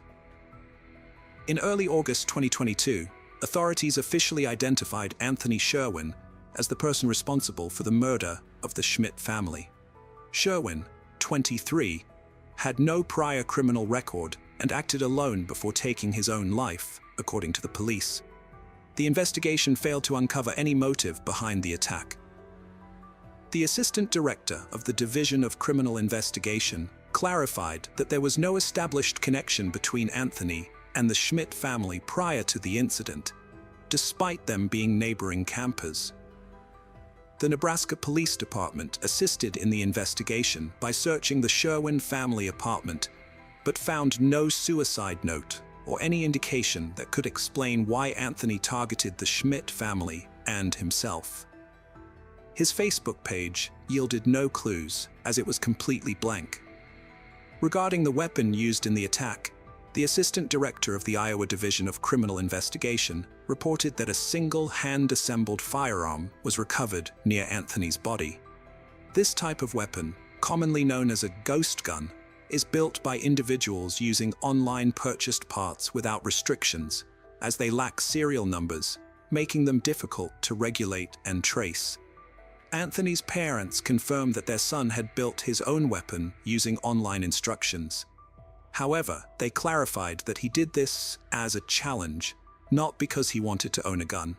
They emphasized that Anthony was responsible and had never hurt anyone or any animal. The parents, Cecilia and her husband, said their family had never owned guns before. But due to Nebraska's rising crime rates, they decided to acquire some. Because they were new to handling guns, they even took classes to learn how to use them properly. They brought the homemade gun on their trip to protect themselves from crime and possible bear attacks, which they had experienced before while camping. They intended to get rid of the gun later. When they returned home, Anthony's parents were determined to prove their son's innocence. They believed he was a victim of murder, not the killer. According to his mother, an independent autopsy report showed that Anthony had been shot twice, not once, as the police claimed. She was puzzled by how he could have shot himself a second time, which challenged the authorities' suicide theory. They also questioned the description of the clothing the attacker wore. Cecilia remembered telling the 911 operator that the attacker was wearing black, which didn't match what her son had on, green shorts she had given him the day before the tragedy occurred. Furthermore, Cecilia and Joe claimed that the police did not reveal where they found Anthony's body, or whether the weapon he supposedly used to take his own life was the same one used in the attack on the Schmidts. Cecilia sent an email to the media outlining her concerns about the investigation into her son Anthony's death. She emphasized that Anthony had too many reasons to live and would not have abandoned everything in such a way. In her opinion, Anthony was incapable of killing and had no connection to the Schmidt family, and they had seen no signs of him planning an attack. When she asked investigators if they had conducted a ballistic test to confirm matches, they did not respond.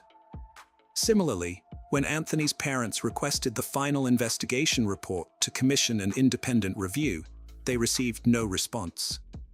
In January 2023, a media outlet submitted a request for public records related to the case under Iowa's Open Records Law and the Freedom of Information Act.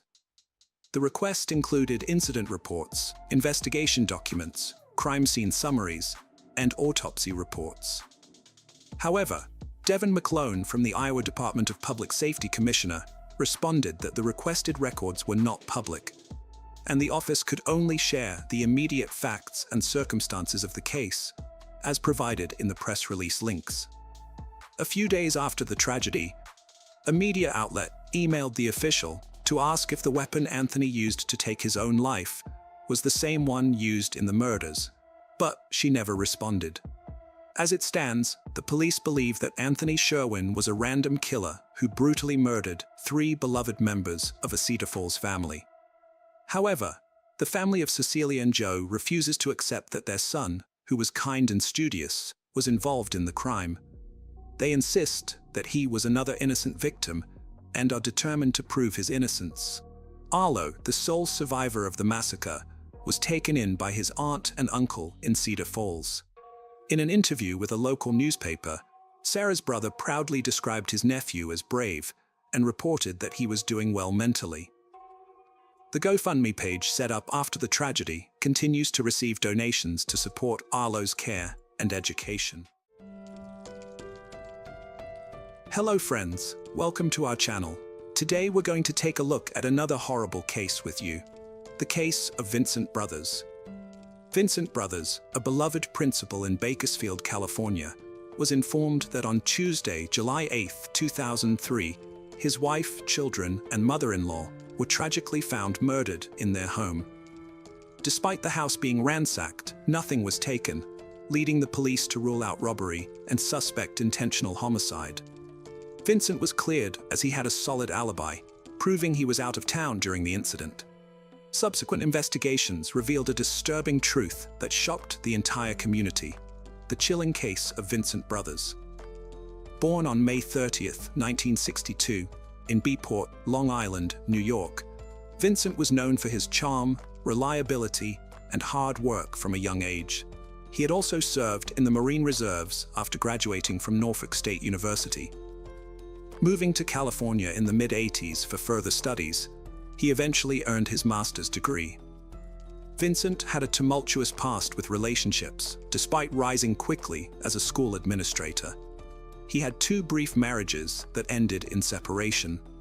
In 1988, while working at California State University in Bakersfield, he had a daughter with his then-girlfriend. He filed a lawsuit to establish paternity and eventually gained custody and visitation rights.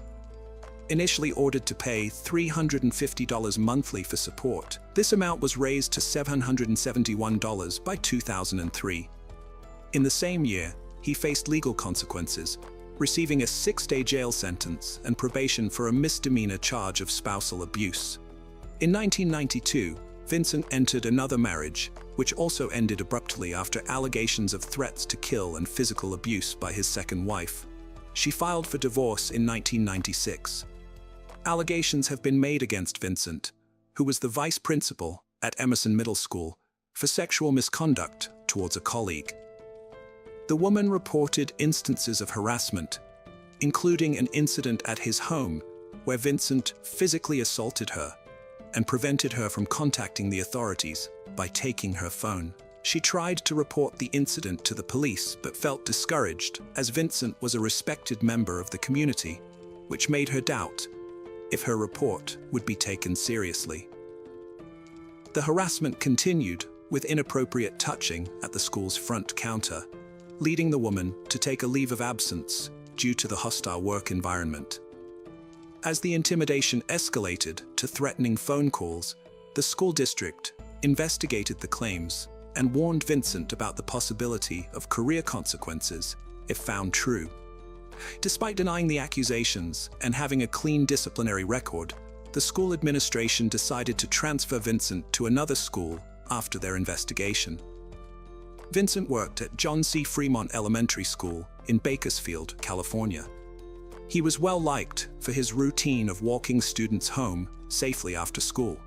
While at Fremont Elementary, he met Joni Harper, the campus security supervisor. They began dating and got married after their first child, Marquise, was born. Their family grew with the arrival of their second child, Lindsay, in 2000. Unfortunately, their marriage was annulled in September 2001 due to Vincent's infidelity. In 2003, Vincent and Joni secretly remarried, and 4 months later, their third-born child, Marshall, was born. However, Joni soon confided to friends that their marriage was facing issues once again. This time, she expressed fear that Vincent might try to harm her. Joni, a loving mother of 3, lived with her husband, her mother Ernestine Harper, and their children in Bakersfield, California. They were known in their community as a joyful and involved family, actively engaging in community events and maintaining amicable connections with others. Joni worked as a basketball official, while her mother was recognized for her advocacy as a civil rights activist. Outsiders perceived Vincent and Joni's marriage as solid, unaware of the tragic events that would unfold. Vincent had already moved out of the house in April, 3 months before the incident, due to frequent conflicts with his mother-in-law, Ernestine. On Sunday, July 6, 2003, Joni, along with her 3 children, Marquise, Lindsay, and 6-week-old Marshall, and her mother, Ernestine Harper, attended a morning church service. After the service, they went for lunch at the Black Angus restaurant before returning home. Once home, they took a nap before planning to attend the evening church service. In a horrifying sequence of events, Joni and her children were in one bedroom, while her mother occupied another area of the house, when they were ruthlessly and fatally attacked. There were no apparent signs of forced entry, and the assailant breached the house and initiated the assault by firing 2 shots at Joni's head in her bedroom, followed by targeting Lindsay in the center of her back. Ernestine, likely alerted by the noise, moved towards the hallway to investigate, but she was fatally shot twice in the face. collapsing in the hallway just outside her bedroom. Returning to Joni's room, the attacker proceeded to shoot Marquez and delivered a final fatal shot to the baby's back. Each gunshot was strategically aimed to ensure fatal harm. The assailant, rather than immediately fleeing, went to the kitchen, retrieved a knife from the butcher block, and viciously stabbed Joni multiple times in the back. The assailant then tampered with the TV connections, but placed the TV carefully on the ground. Additionally, Joni's purse was emptied onto the laundry room floor, yet nothing valuable was taken, including money that was left untouched. It appeared the assailant aimed to mislead the authorities, creating the impression of a break-in and seeking to eliminate any potential witnesses. Afterward, the assailant covered the bodies in the bedroom with blankets and pillows taken from other rooms. On July 8, 2003, Joni's closest friend, Kelsey Spann, grew concerned as she hadn't heard from Joni, her mother, or the children since they attended church that Sunday. Worried that something might have happened, Kelsey decided to visit Joni's home to check on them, using the key Joni had entrusted to her. Kelsey attempted to unlock the side door, but found it difficult to do so, as something was preventing it from opening. She proceeded to the back of the house and discovered an unlocked sliding glass door, which was an unusual occurrence. Upon entering, she made the grisly discovery of Joni, Ernestine, Marquise, Lindsay, and Marshall, all deceased. Acting swiftly, Kelsey contacted the authorities at 7 a.m., prompting their arrival at the horrifying scene where the 5 individuals had been brutally murdered. The peaceful ranch-style residence where Joni, her children, and mother resided sat in a tranquil corner lot within the neighborhood. Law enforcement concluded that the family was tragically killed on a Sunday afternoon following their return from church. Detectives assessed the situation, identifying Joni as the primary target due to the severity of her injuries. They inferred that the assailant's actions indicated profound anger. The police expressed concern for Vincent's safety and discovered that he had traveled to Ohio. Detective Watts, one of the detectives, traveled to North Carolina as Vincent and his brother Melvin had gone there to visit their mother.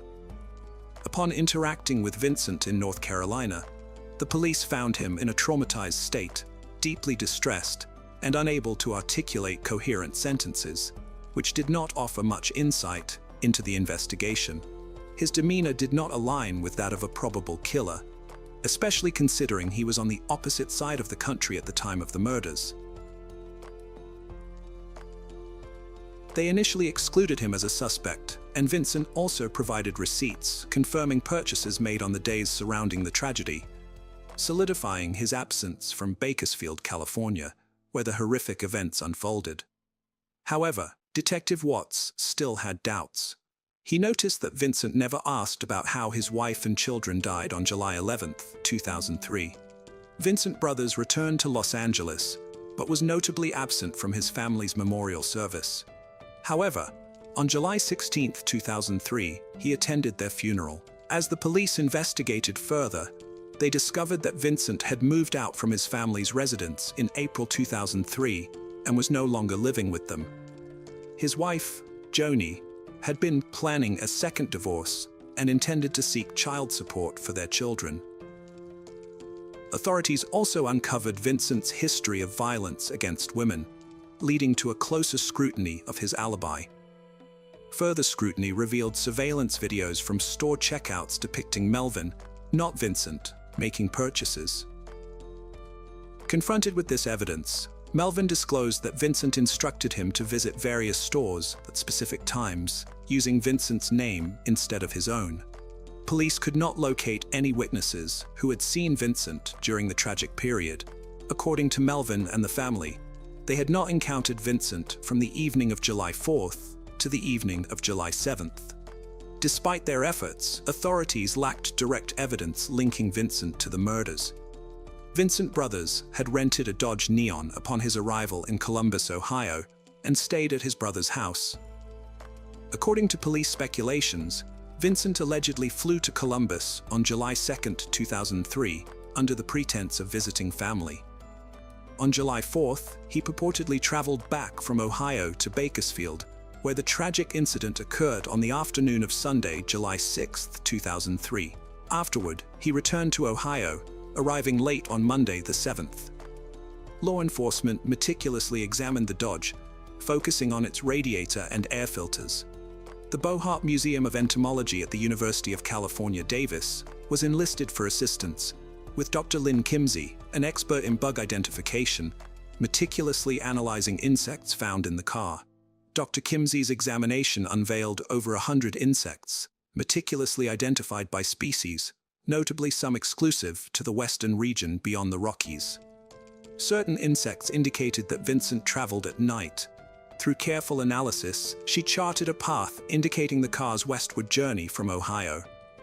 Investigators tracked down the vehicle's previous 5 renters, confirming that none had driven the car to California or near the Rockies.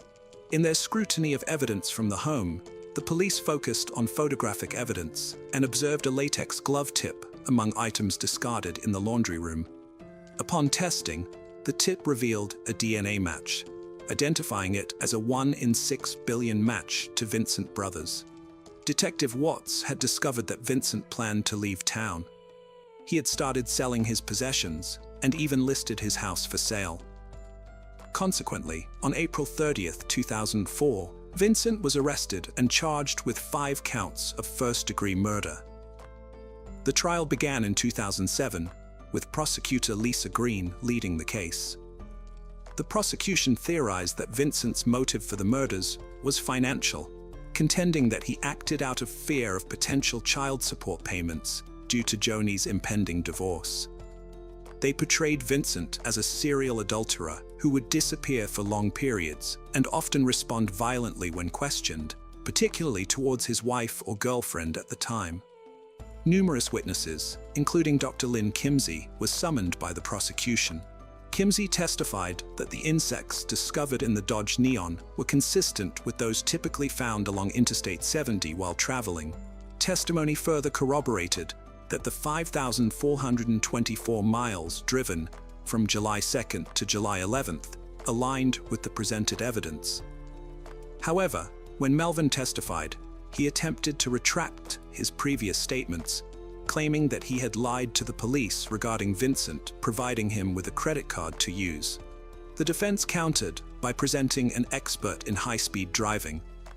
The expert asserted the difficulty of maintaining an average speed of 70 miles per hour throughout the journey from Ohio to California. They contended that such a trip would have been impossible for Vincent to accomplish. Additionally, their own pathologists took the stand, testifying that the murders likely occurred as late as Monday morning on July 7, 2003. To support their case, the defense presented interrogation tapes intended to demonstrate that Melvin had been coerced by the police into altering his testimony. They also brought forth a witness to a car incident that Vincent claimed occurred on Sunday morning. In this incident, a boy on a bicycle collided with Vincent's rental car at an intersection. While this incident was not reported to the police due to a lack of damages or injuries, the prosecution diligently sought to verify the bike accident story. Detective Watts traveled back to Ohio and located Tamba Levy, a car dealer who flew to California to testify.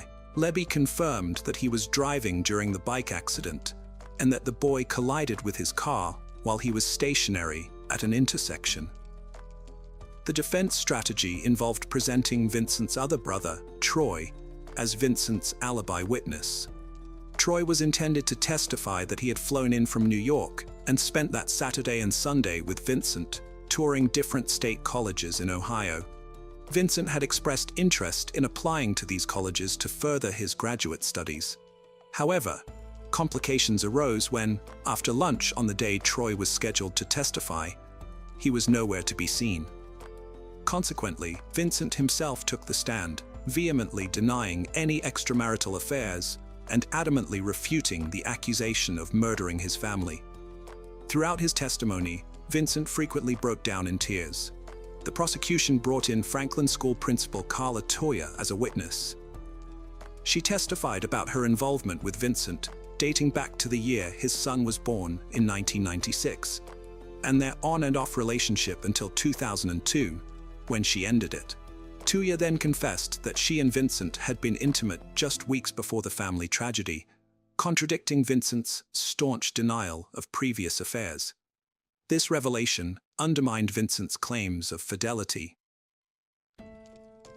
The prosecution posited that the crime had been meticulously premeditated, acquiring knowledge of the family's Sunday routine, granting the killer control and a window of opportunity.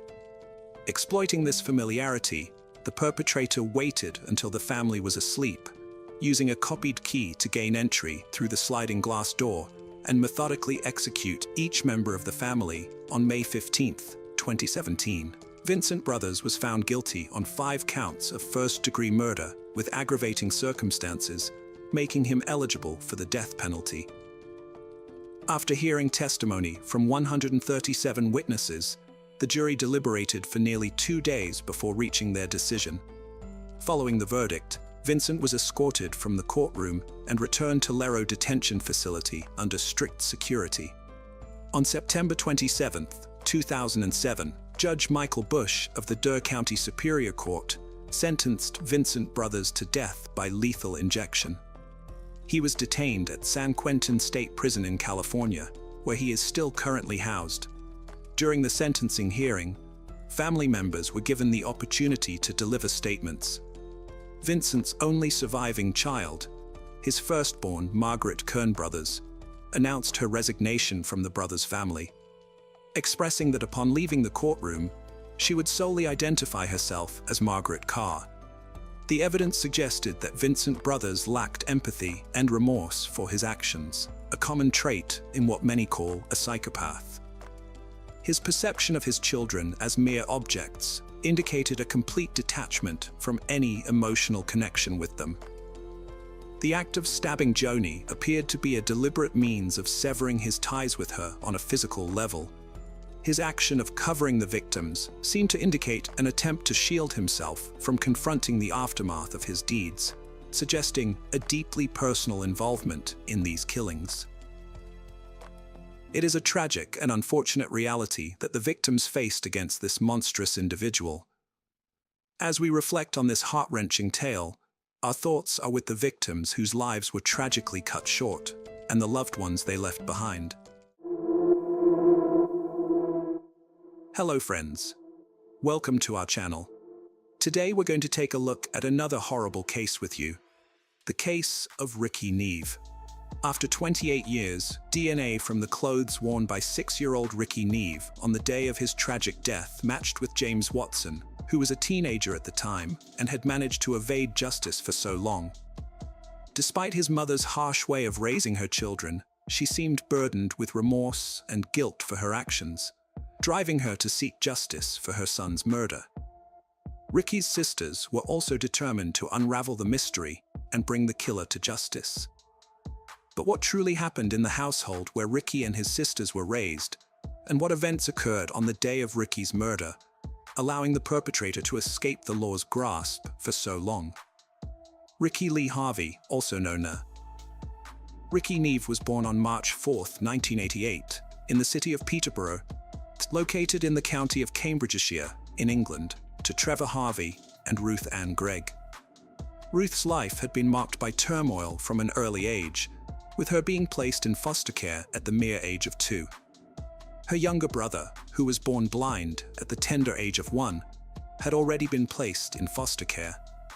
She endured a challenging journey through various foster homes before returning to her parents' care, forever changed by the abuse and insults she suffered while she was under foster care.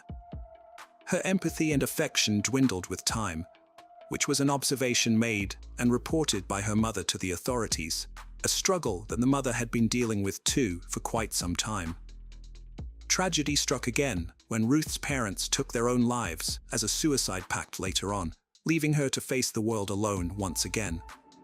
At 16, she met Trevor Harvey, settled in Cambridgeshire, and gave birth to their first child, Rebecca Maria Harvey, in 1986. They had their second child, Ricky, 2 years later. Their happiness was short-lived, as Trevor and Ruth separated when Ricky was only 3, but Ruth met Dean Neve not long after. They married and welcomed their first daughter into the world and named her Rochelle Neve. The family later moved into the Welland estate in Peterborough in 1992. Ruth decided to change Ricky's surname to match her new husband's, and he was now known as Ricky Neve. Sometime later, they welcomed another daughter and named her Sheridan Neve. They lived in Red Mile Walk, which was a part of the Welland estate that was well known for its association with crime and drug use. Unfortunately, the family's new home was riddled with challenges, as Dean Neve was a notorious drug dealer, and Ruth had succumbed to addiction. She would even spend a lot on drugs, to a point of neglecting her children's basic needs. Ricky and his sisters often wandered the estate without proper care, food, or clothing, drawing concern from neighbors who bravely reported the situation to social services. Ricky was the one who took care of his siblings when they were starved, as he would nick something from the shops and bring it to feed his siblings. He loved being clean, so he also made sure they were clean by running a bath for them. Dean was rarely at home, and Ruth often blamed Ricky for this, claiming that he was always away since he hated his stepson. This made her start hating Ricky, as she would write to Dean during his prison stints how she had hurt him by punching him and burning him with matches, and how she even wanted to kill him. She hated him more as she claimed that he would always laugh at her. The neighbors, often seeing the children outside, had no idea what really happened in that house. Ruth tormented and degraded the innocent children, frequently burning them with cigarettes and hurling insults at them. At one point, she even wrote "idiot" on their foreheads and forbade them from removing it. She would force them to stand for long periods of time while she smacked them on the head. She sent them to buy her drugs even after starving them. An allegation surfaced that she had been seen dangling Ricky by his ankles over a bridge. On one occasion, she forced Ricky to swallow liquid soap, and as he struggled to breathe, he managed to say, "I love you, Mommy." She would strangle the daughters to unconsciousness and even beat them with a hairbrush to the point of breaking it. They were even locked naked in rooms full of urine. The children tried to get the attention of their neighbors, which was often in vain, as their cries were not heard by them. Ricky was placed on the at-risk register after Ruth warned the child services repeatedly that she would kill him. He was taken into short-term care to give the mother some time. However, his files were mismanaged. Ruth, despite the clear evidence of the burns, cuts, and bruises on the children, would get away with it through her false explanations and excuses of accidents, and even blaming Ricky for being clumsy on his part. After 28 years, DNA from the clothes worn by 6-year-old Ricky Neve on the day he died tragically matched that of James Watson, the teenage killer who had managed to evade justice for a long time. Despite her cruelty in raising her children, Ricky's mother seemed burdened with remorse and guilt for her unforgiving actions, which drove her to seek her son's killer. Ricky's sisters were also determined to unravel the puzzling mystery and bring the killer to justice. But what really happened in the household where Ricky and his sisters were raised? And what occurred on the day of Ricky's murder, allowing the perpetrator to escape the law's grasp for so long? On January of 1995, Ruth was suspected of murdering her own son during that very month.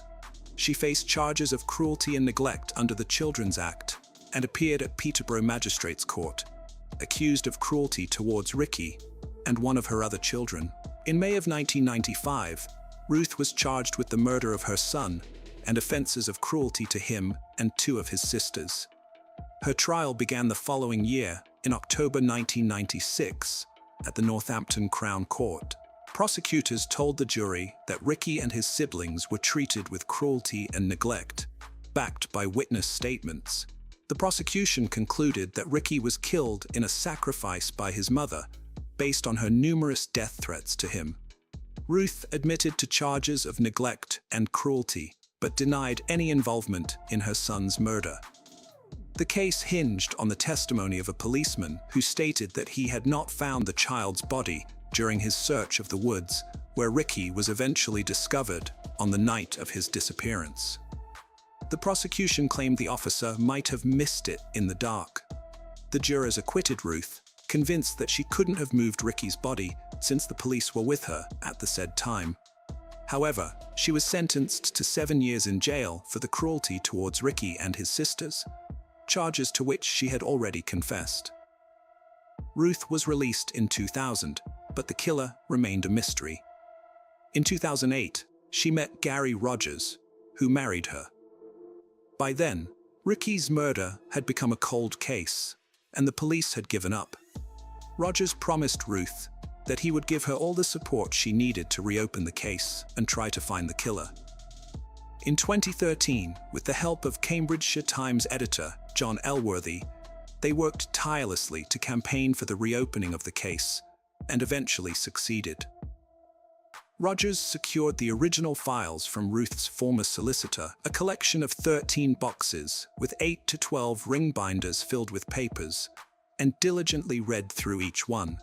They met Paul Fullwood, the head of the local major crime unit at the time, who listened to the evidence they had and saw the reviews that the police had done beforehand. He thought the original hypothesis of Ruth being the killer was fanciful at best, and the more he looked at it, the more he became convinced that they needed to investigate further. Mr. Fullwood organized a cold case investigation with a new team made up of staff not involved in the original investigation. With fresh perspective, determination, and what they deemed as a stroke of luck, new evidence that would help solve the crime was found in the forensic archives. The crucial evidence was a piece of sellotape used to collect fibers from Ricky's clothes. Advancements in DNA technology in recent years have played a crucial role in solving cold cases, bringing justice for victims whose killers were thought to have gotten away, and providing closure to family and friends. An unidentified DNA was found on Ricky's clothes, and forensic tests matched it to none other than James Watson. At the time of Ricky's death, Watson was only 13 and lived at Woodgate's Children's Home in Cambridgeshire, 20 miles away from Peterborough. He had moved there from foster care in March of 1994. On November 25, 1994, 3 days before Ricky's murder, Watson had asked his mother about a young child found dead in the woods. His mother, having no clue what he was talking about, brushed off the conversation, assuring him that nobody had heard of such a thing happening. Little did she know that he would be the one behind such an atrocity just 3 days later. Watson was questioned by the police after several witnesses claimed to have seen them together on that fateful day, but he vehemently denied it, stating he was nowhere near Ricky and that he only caught a glimpse of him. The mother also said nothing about the conversation they had just some days prior about the made-up scenario of the young child in the woods that would materialize in less than a week with an almost similar description to what had actually happened. The police did not further challenge him, perhaps due to ignorance or their preference for the idea of Ruth being the killer and not some disturbed teenager. They probably didn't know he was disturbed until later. Watson was, of course, searched for and arrested in April 2016 in connection with Ricky's murder. By then, he was already a serial offender with a criminal record that included stealing cars and an arson attack at a British transport police station back in 2008. Questioned by the new investigation team about his DNA ending up on Ricky's clothes, Watson changed the story he had initially given to the police. He now said that he might have lifted Ricky to help him see over a fence. This statement started getting him into further trouble. The police tested his claim and found footage from 1994 showing the estate being redeveloped. They discovered that the fence was not built when Ricky Neve was still there, as it was constructed after he was already murdered. The investigators were therefore able to prove that Watson was not only a fantasist, but also a huge liar. However, this was still not enough to secure his conviction. so they started to pull other pieces of evidence together. It was not long until evidence was found that he had inappropriately touched a 5-year-old child when he was around 11 or 12, and his ex-girlfriend had also complained about him strangling her during sex. 2 teachers also revealed how he had become obsessed with Ricky's murder case, showing an unnatural level of interest in it, and even photocopying the front page of the Peterborough Evening Telegraph, which covered the case. More disturbing behavior had also been noted at the children's home where he lived, including him pleasing himself over pictures of young boys in underwear. He also kept a dead pheasant in his room, and it was claimed that he had on one occasion killed a bird and spread its wings in a sinister reconstruction of Ricky's murder. After being released on police bail, he left the UK 3 months later in a motorhome with another bail hostel resident. He travelled to Rotterdam, then France, and crossed the Pyrenees into Portugal. From France, he had reached out to his sister, Claire Perner, admitting that he was in serious trouble and that he had made a massive mistake. The next time he called, he reiterated that he was in deeper trouble and urgently needed to return to the UK. He had shamelessly posted pictures of himself on social media, enjoying the beaches, bragging about how he got out of the country. Seeing the pictures of Watson abroad, which were extensively covered in the media, angered Ricky's family. They knew that since he had escaped the country, even after his passport had been taken, he was definitely guilty of the act. Watson was eventually rearrested near the British Embassy in Lisbon and extradited back to Britain. He was found guilty of murder by a majority of the Old Bailey jury. Previously, the court heard how Watson's sexual interest in younger boys was known to police, who had interviewed him over an allegation that he molested a 5-year-old back in 1993. The disturbing behavior was noted at Watson's children's home, and the prosecution claimed it was no coincidence that 3 days before the murder, Watson was the source of a bogus radio report about a 2-year-old boy being strangled. Immediately after Ricky's murder, in identical circumstances, Watson obsessed over newspaper coverage of the killing, copying front-page stories at school. The jurors heard that key evidence in the case against Watson included Ricky's last meal of Weetabix, taken in the morning, which fixed his time of death at around noon when he was seen playing with Watson. It meant that Ricky was killed shortly after heading to the woods with Watson, where he used to play. Watson's legal team had accused Ricky's mother, but she denied any involvement.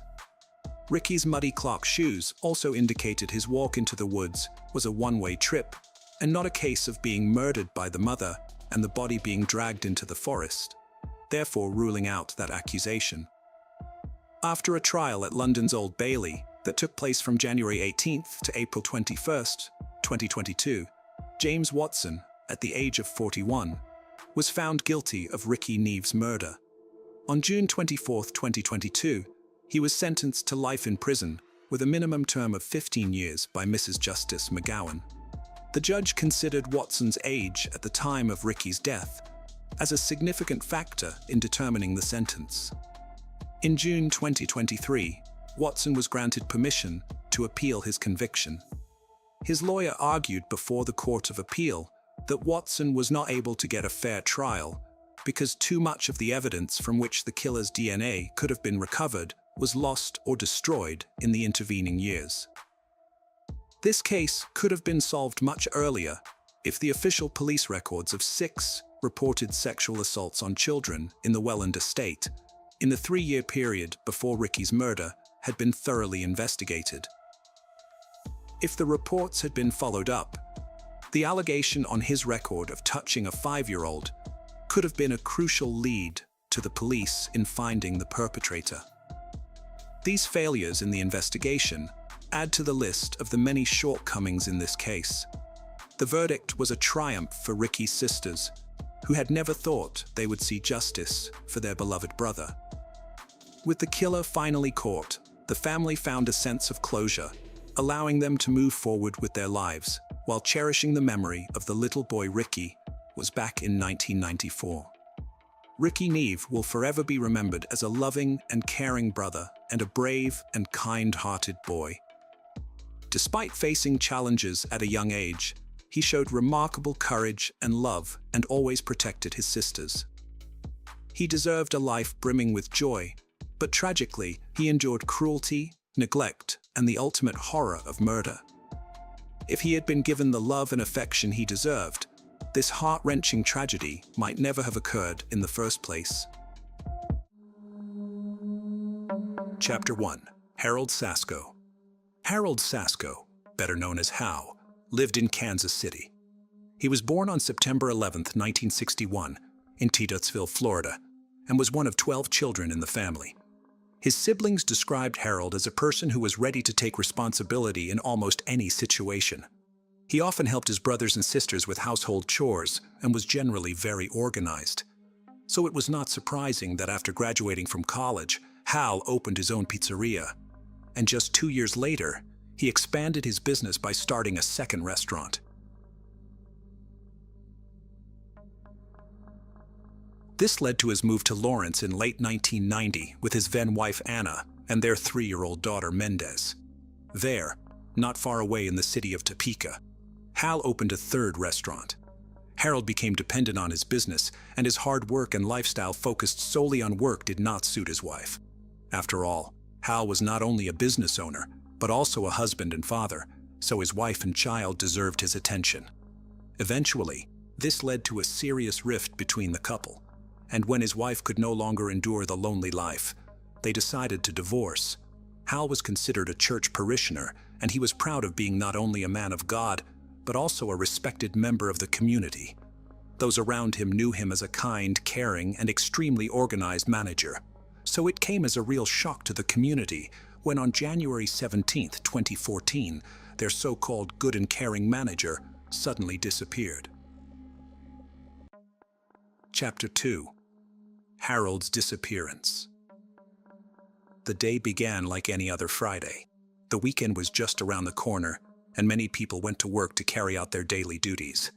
Of course, this day was no exception for the pizzeria employees. The problem was that when they arrived at work, they found themselves in a quiet and empty restaurant.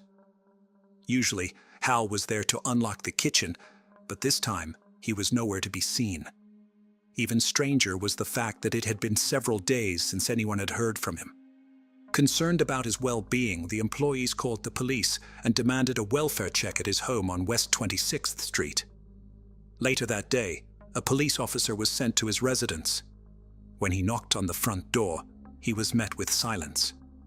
When he knocked on the front window of the house, he also received no response.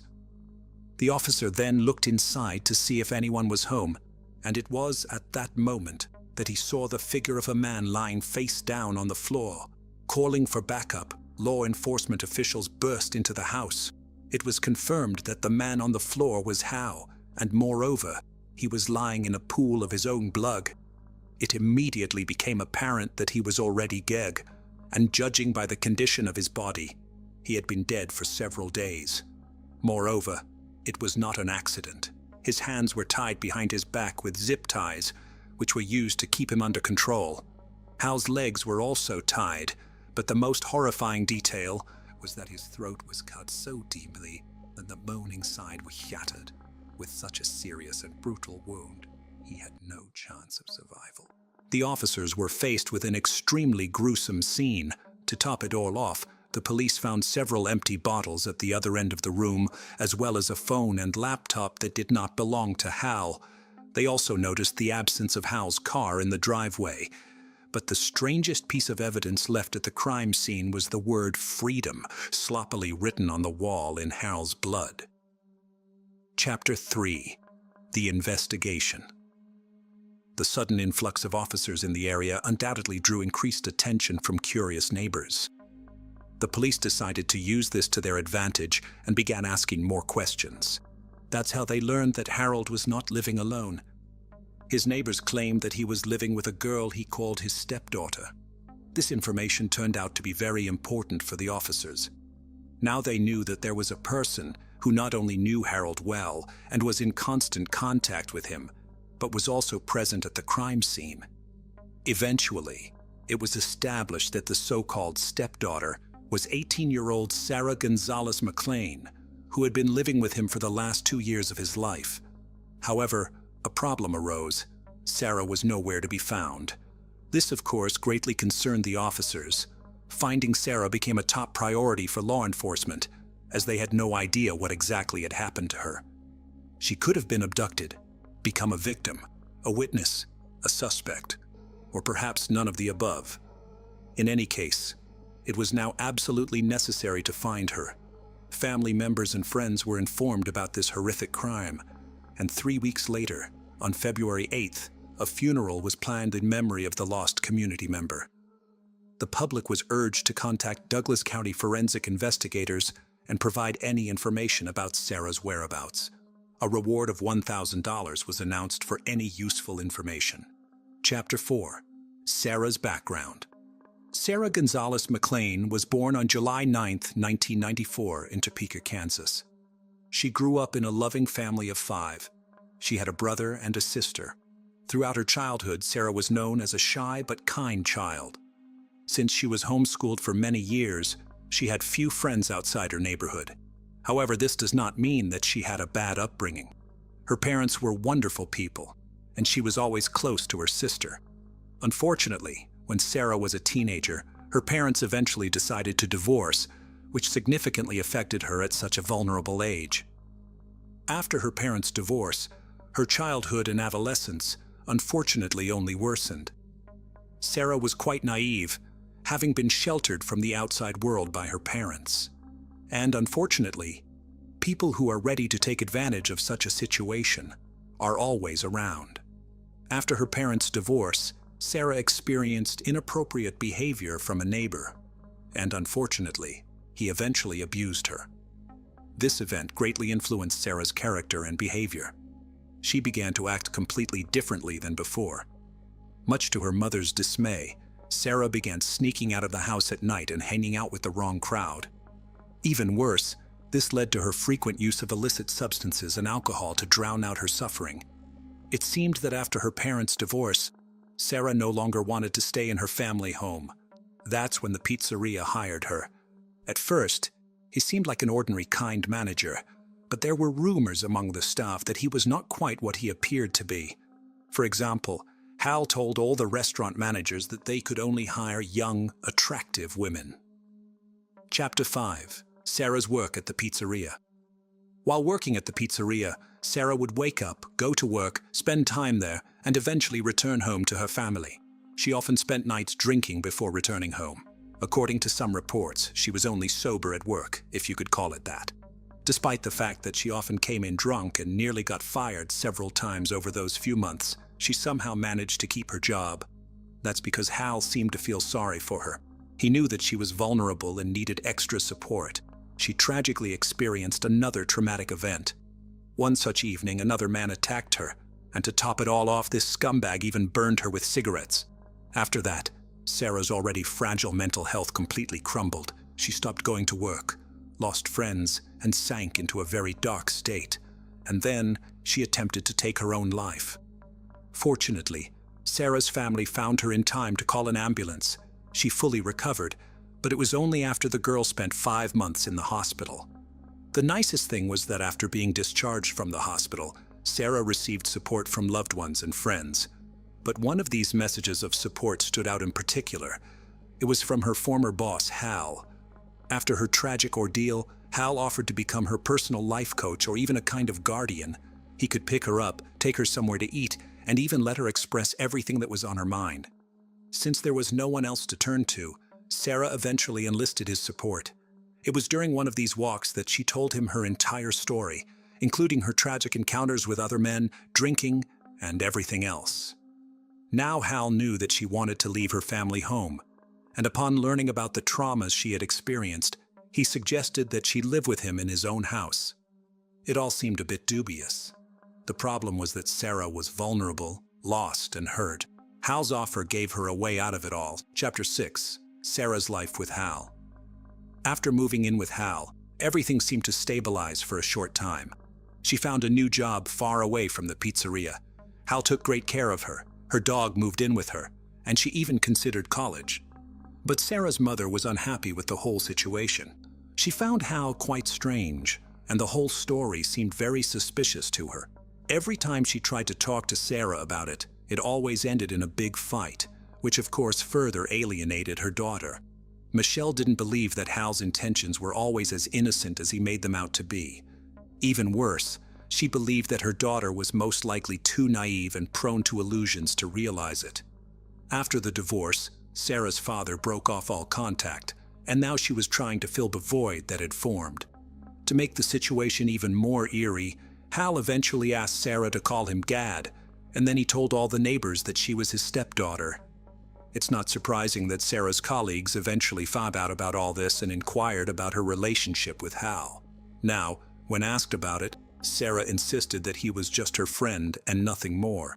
But from an outsider's perspective, it was strange that a 50-year-old man brought an attractive but troubled 18-year-old girl into his home, and perhaps her peers suspected something.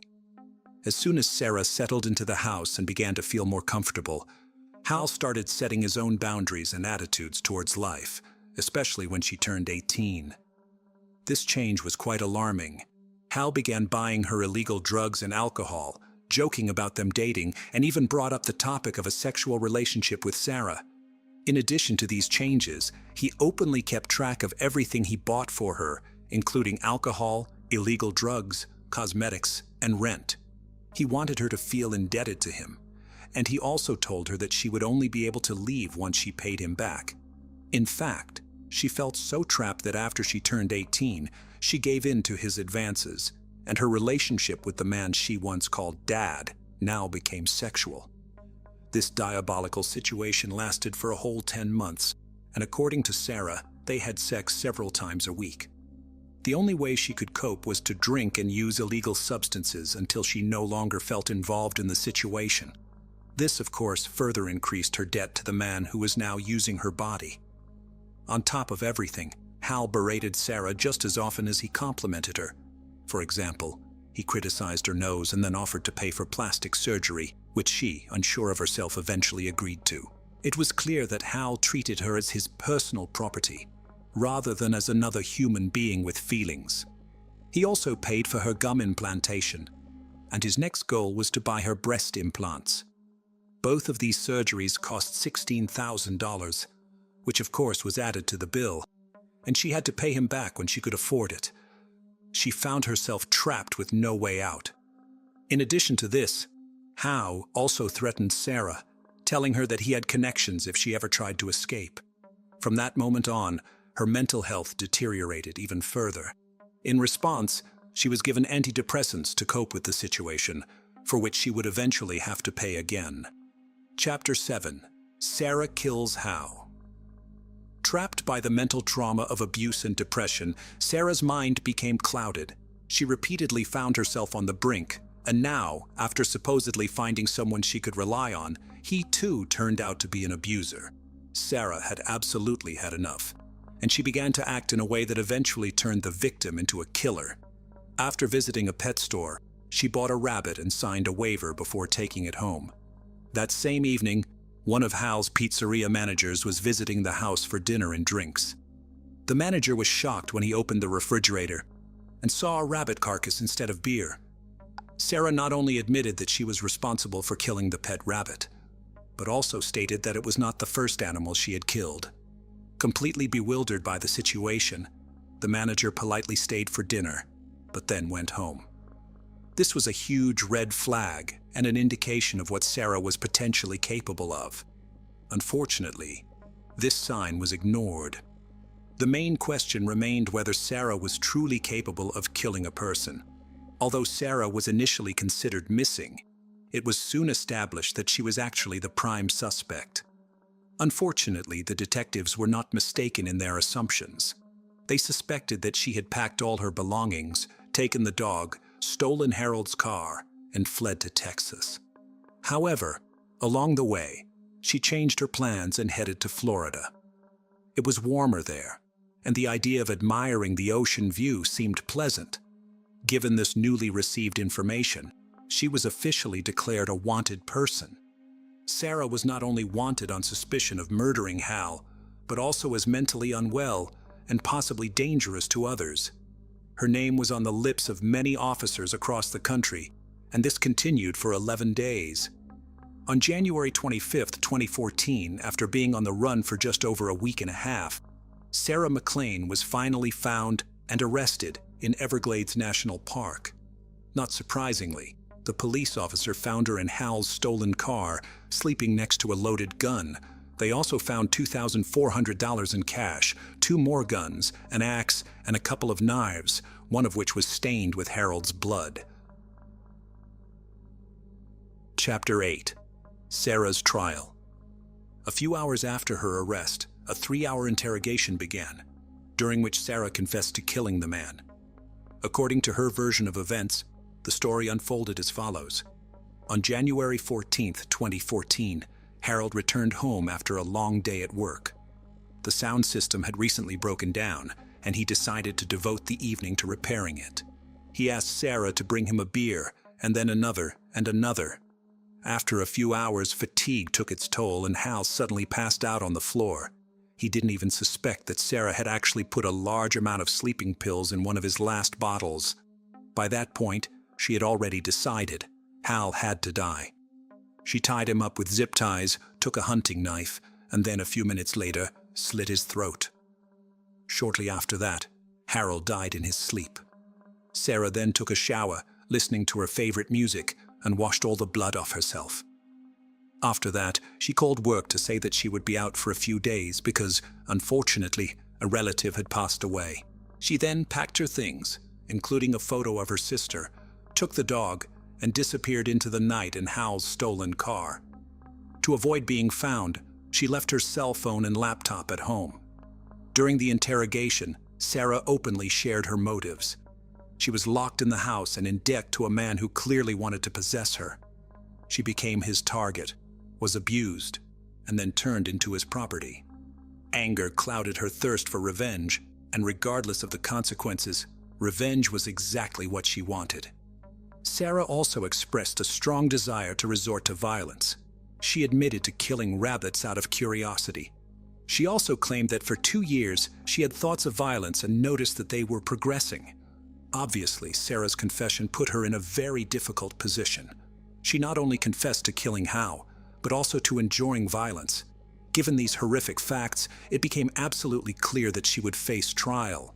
However, it was also clear that Sarah was undoubtedly mentally unwell, so first and foremost, she would have to undergo a psychological examination. In addition to her recently developed penchant for violence, she also claimed to have memory lapses and felt that she was an observer in her own mind. Not surprisingly, Sarah was eventually diagnosed with dissociative identity disorder.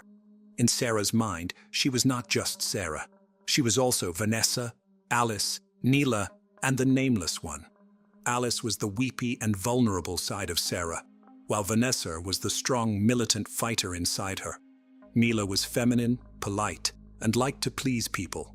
But of course, the saddest version of them was the nameless one, who took on all the consequences of the trauma and depression.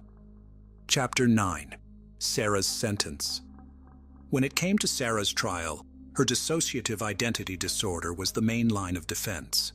She claimed that a girl named Alice wanted to take her own life, but the other personalities convinced her not to. After careful discussion among themselves, they decided that the only way out was to kill Harold. In a clearer and healthier world, Sarah's defense team argued that she was in a state of clinical dissociation when she committed her crime. The abuse Sarah endured living with Harold is alarming. However, it was ultimately deemed irrelevant, as everything was consensual. From an investigative point of view, this was not compelling evidence.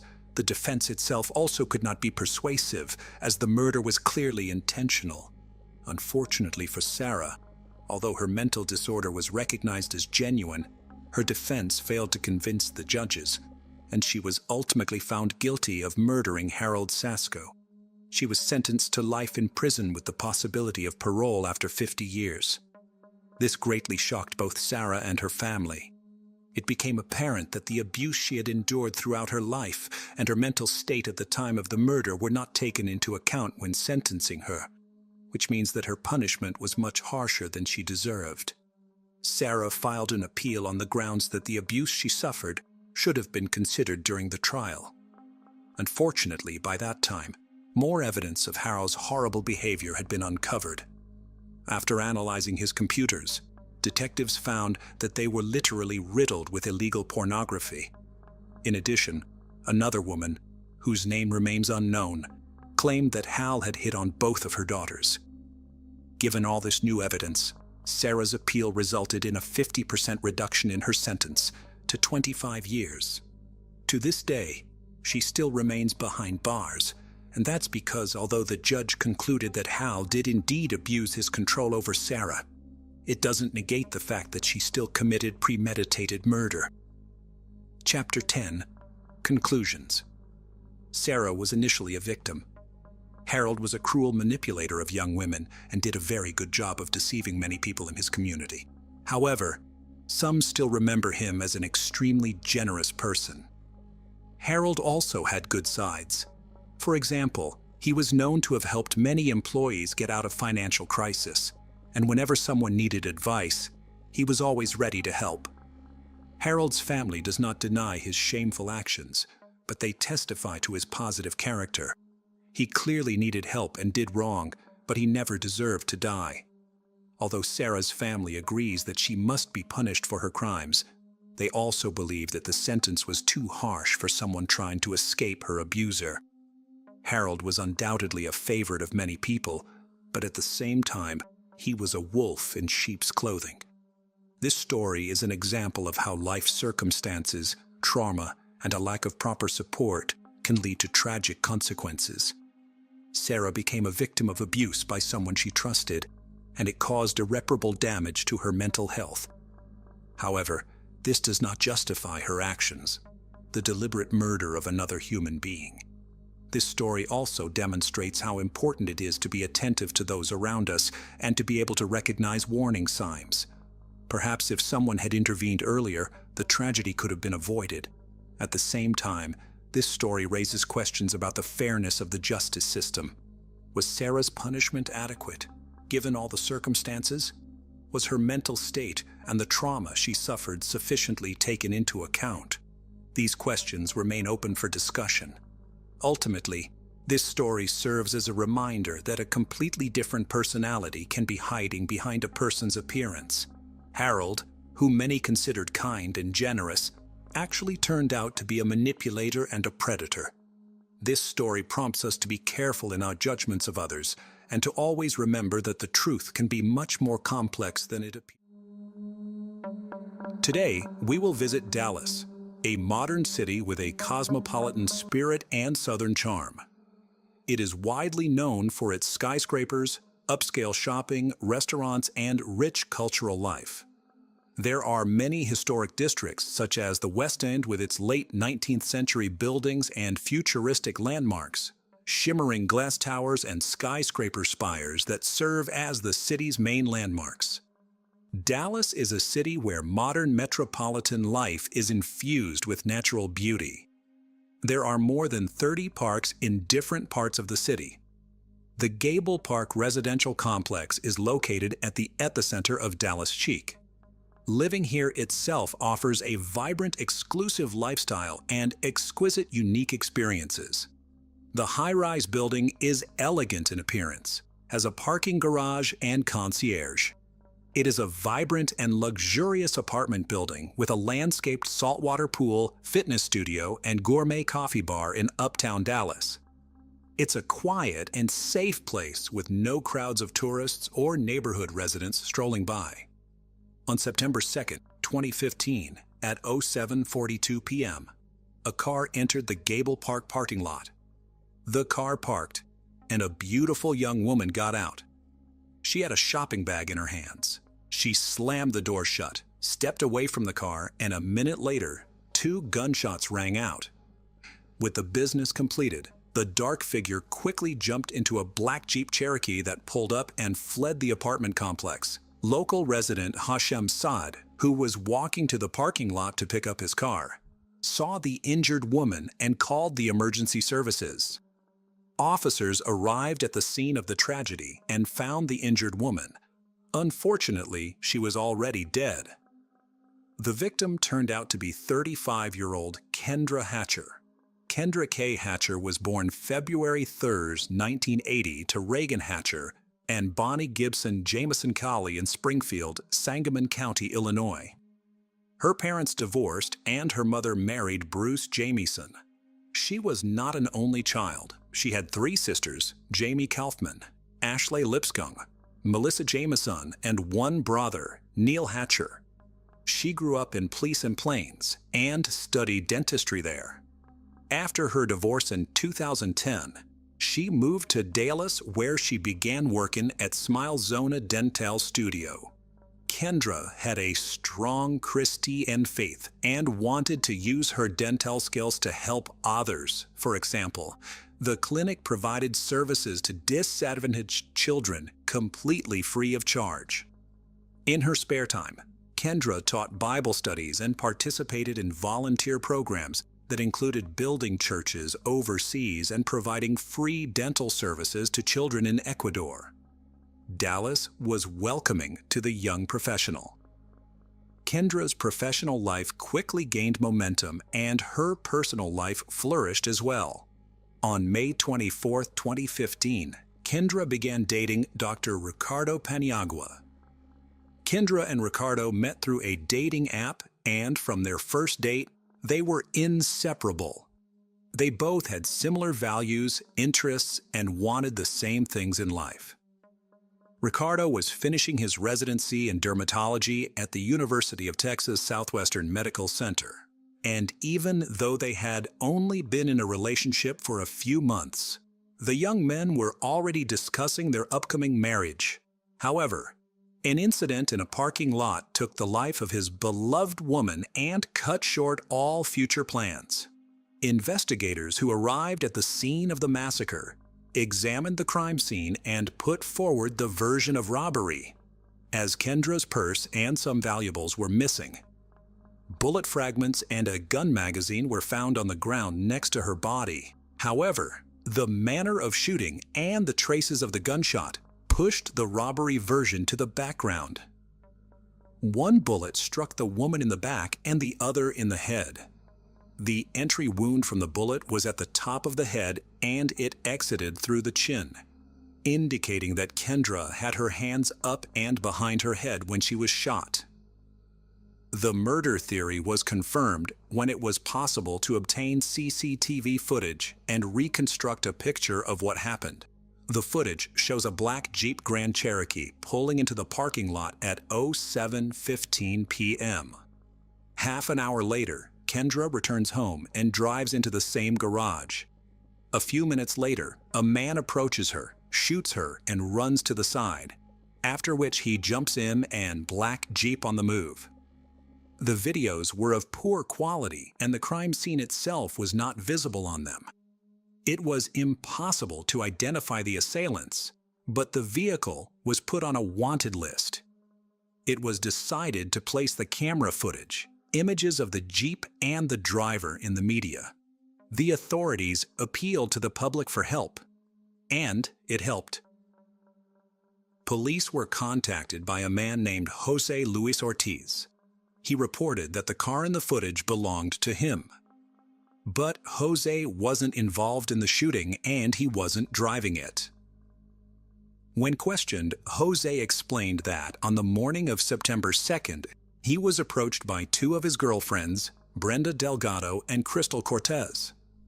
They asked Jose to repair their car and, in return, to lend them his Jeep until the evening. The man agreed.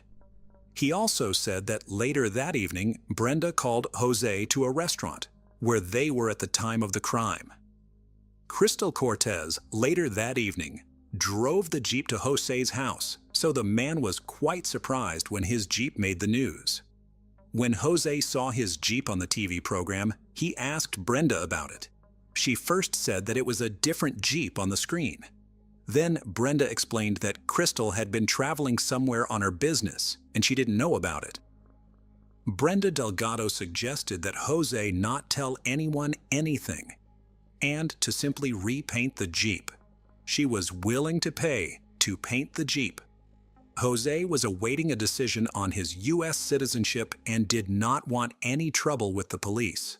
He realized that Brenda had set him up. So Jose went to the police again and testified again.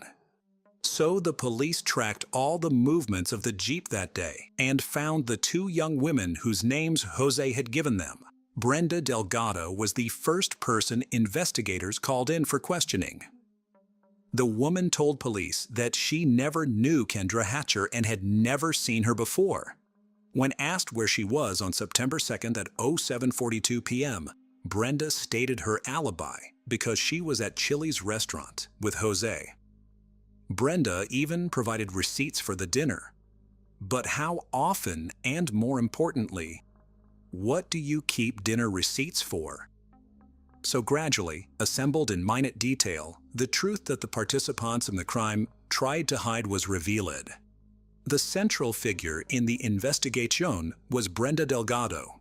She was born into a fairly simple family, Luis and Maria Delgado, who immigrated to Dallas from Mexico, where her father was a factory worker. They found a home in a low-income neighborhood in southeast Dallas. It was then that Luis found a job in construction, and his wife worked at the U.S. Post Office cleaning houses. Brenda was their second child and their only girl. Not only was she an excellent student who was loved by her teachers, but she also worked part-time at a flower store and as a waitress. Brenda was very ambitious and dreamed of going to medical school someday. But the sad reality was that her parents couldn't afford the expensive tuition. So after graduating from Skyline High School in 2000, she continued to live with her parents, only dreaming of an affluent and beautiful life. On the way to her goal, Brenda worked hard. She was a dental assistant, and alongside that, she worked at a day spa in North Park Center where she whitened her teeth. In 2012, Brenda met Ricardo Penagua and fell in love with him. Their first date was at a Jennifer Lopez concert and was like her dream date. In November 2012, 3 months after they met, Brenda moved in with Ricardo at his home in Fitzhugh Urban Flats. The man was also charmed by Brenda so much that he even met her parents. In 2013, she uploaded a post in honor of his birthday on Facebook where she wrote words of congratulations. Happy birthday to the most amazing and smartest man I know. Ricky, together we have shared so much happiness. You are my best friend. I love you with all my heart and can't imagine life without you. Brenda then found out she was pregnant, but at Ricardo's insistence, she terminated the pregnancy, which left her heartbroken. A little recovered from the decision, Brenda decides to devote herself to her career and her beloved Ricky. In the fall of the same year, she enrolled in Sanford. At first glance, it seemed that Brenda had gotten over the emotional blow of the breakup. However, this was not the case. Brenda's painful dependence on Ricardo only gained momentum. And when Ricky posted a joint photo on social media with his new lover Kendra, who looked like a photo model, Brenda was up to something terrible. Many who knew her testified that Brenda dreamed of getting rid of Kendra. After obtaining information about Brenda and her personal life, investigators were able to surmise that the offended woman had a motive to get rid of her rival. Ricardo confirmed that Brenda Delgado was his ex-girlfriend. They dated intermittently from 2012 to 2015. They broke up a few months before Ricky and Kendra met. Ricardo was confident that he and Brenda remained friends and saw no problems between Brenda and Kendra. After all, he had been on dates with other women before meeting Kendra. And why would it be meeting Kendra that would turn Brenda's mind? However, the picture of the reconstructed events confirmed how insidious and cruel an abused woman can be. Brenda Delgado thought she had devised the perfect plan to win back her former lover and rid him of the superfluous figure, Kendra Hatcher. At first, she established communication with Ricardo, pretending to be his best friend, provided all kinds of support, was interested in how he and Kendra are progressing in their relationship. Secretly, she knew everything about their plans for the future, and Ricardo believed that this is a sincere interest. But it's a shame that men know women so poorly and sometimes blindly trust them. After Ricardo learned that Kendra had died, he shared his grief with Brenda via text message. And she supported her friend in every way possible and offered to do anything for him. Ricky had no way of guessing his ex's true motives. As it turned out, Brenda had been playing her own game for months. She had opened Ricardo's mail and knew about all his plans with Kendra, even where and when they had booked tickets. All of this was infuriating to Brenda. She longed to be rid of Kendra Hatcher, truly believing that she had taken her place. Brenda transferred Ricardo's account to her phone and kept tabs on him. Following Ricky and Kendra practically became her raison d'etre. Brenda became completely dependent on the stalking. She quit her job and devoted all her time to realizing her goals. Over time, a cruel and terrifying plan was born in Brenda's mind: to kill the hated Kendra and take her place beside her lover. For its realization, Brenda addressed to many of her acquaintances with an offer for money to harm Kendra Hatcher.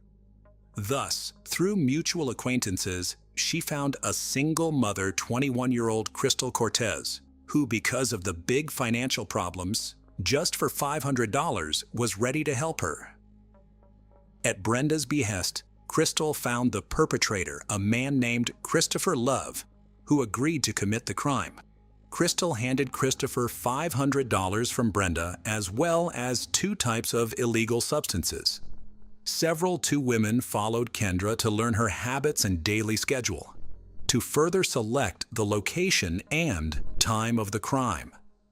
On September 2, 2015, they took Jose's car. Crystal and Christopher Love waited for Kendra in the parking lot. They did not pursue her on her way home from work because they were afraid of falling behind her in traffic. In the evening, the criminals completed their devious plan and were rewarded for a job well done. A few days after the crime, Crystal Cortez and Christopher Love were apprehended. The suspects denied their guilt and their presence at the scene of the crime. However, the situation changed when Love was found to have the gun that killed Kendra in the side compartment of the car. Crystal, on the other hand, was nervous and constantly confused in her testimony, telling different stories about the reasons for the appearance of the SUV in different parts of the city. So, at the first interrogation, Crystal admitted that she was the woman who was driving in the parking lot, but she arrived there at the will of an armed carjacker who got into the SUV and forced her into the parking lot that evening. She, wishing to remain innocent, gave false testimony, saying that her son was in the car with her. But this information was later not confirmed because no child was recorded on the cameras. As the interrogation continued and more evidence became available, Crystal changed her testimony and wanted to make a deal with the investigation. She agreed to testify and testify against Brenda in exchange for less time. She told police that Brenda wanted Kendra dead and the crime was her idea. According to Crystal, within 2 weeks of her meeting with Brenda, they began planning the crime. The police discovered that Brenda wasn't just unhappy that her relationship with Ricardo was over. She was obsessed and desperate to win him back. She pretended to Ricky that she was happy to be his loyal friend, but her life began to fall apart. She began to resent Kendra, believing that she had taken her place. According to Crystal, It was at this point that Brenda decided that she wanted to get rid of Kendra Hatcher. The perfect crime plan emerged in Brenda Delgado's mind. In testimony, Crystal detailed how Brenda devised the perfect crime. Enlisting each other's support, Brenda and Crystal began to formulate a plan to kill Kendra. They met many times and developed many plans. The original plan was to inject Kendra with illegal substances or sedatives and then get rid of her. But to avoid being under suspicion, Brenda needed a reliable enforcer and began looking for one. They drove around the scraggliest neighborhoods and asked a few people if they could help. That's how they met Christopher Love. He agreed to help and took an active part in deciding the modus operandi of the crime. The trio unanimously decided that the best way to kill was to shoot him because it was quick. While cooperating, Crystal revealed that the date of September 2nd was not chosen at random. Brenda knew that Kendra and Ricardo were planning a trip to Mexico, so it was decided to get rid of the woman before the happy vacation. Brenda told Crystal that she wanted the crime to look like a botched robbery. Next, the criminals chose the location of the massacre. For days, they desperately tracked Kendra's movements and recorded her minute by minute to make sure nothing changed on the appointed day. After work, they traced her route home and figured out how to discreetly enter the apartment complex's secure parking garage. On September 1st, 2015, they made a final check. On the day of the crime, early in the morning, Brenda and Crystal picked up the Jeep from Jose, then picked up Christopher along the way. Brenda was dropped off at the library in Carrollton so she would have an alibi, and Crystal and Christopher went to Kendra's apartment complex. They waited across the street for about 30 minutes, then drove to Kendra's place of employment. After waiting for their victim, they followed her but lost her in traffic, however. They returned to the house first and waited there. As soon as Kendra drove in, Christopher got out of the car. He was wearing gloves, approached Kendra with a gun, and shot her when she got out of the car. According to Crystal, she did not actually see the shooting but heard it. Crystal then drove Christopher home, picked up her son from his grandmother on the way, and later met Brenda at Jose's house where she handed him the Jeep. Thus, Brenda's dream came true. She was rid of her hated rival, and all she had to do was wait for her beloved Ricardo's message. Brenda was happy that she had managed to pull off the perfect crime. Crystal's candid confession and testimony against Brenda left no doubt about Brenda Delgado's guilt, and a warrant for her arrest was promptly issued. But when police officers arrived with the warrant, she was no longer at home. Having dual citizenship, Brenda Delgado fled to Mexico. After fleeing, Brenda's involvement in a contract killing became apparent, and she was put on a wanted list. On April 6, 2016, the FBI placed her on the list of most wanted fugitives, assigning a reward of $100,000 for information about her. So Brenda Delgado became the only woman on the list at the time and the 9th woman on the list ever. But just 2 days later, in Torreon, Coahuila, she was apprehended by Mexican authorities and extradited to the United States on October 6th. Mexico agreed to extradite Brenda, but only on the grounds that she would not face the death penalty. When she was extradited back to the United States, she was formally charged with capital murder. Brenda was extradited to Texas, and she was brought to trial. Hearings in the case began in 2017. The grief-stricken relatives of Kendra and Ricardo did not hesitate to express themselves during the court appearance. The oil was added to the fire by witnesses who confirmed Brenda's intentions and her dangerous obsession with her former lover. Brenda's cousin, Moses Martinez, spoke in court about his sister's depression after the end of her and Ricky's relationship. He also revealed that Brenda offered to pay him if he hit Kendra with a baseball bat. He refused to do so.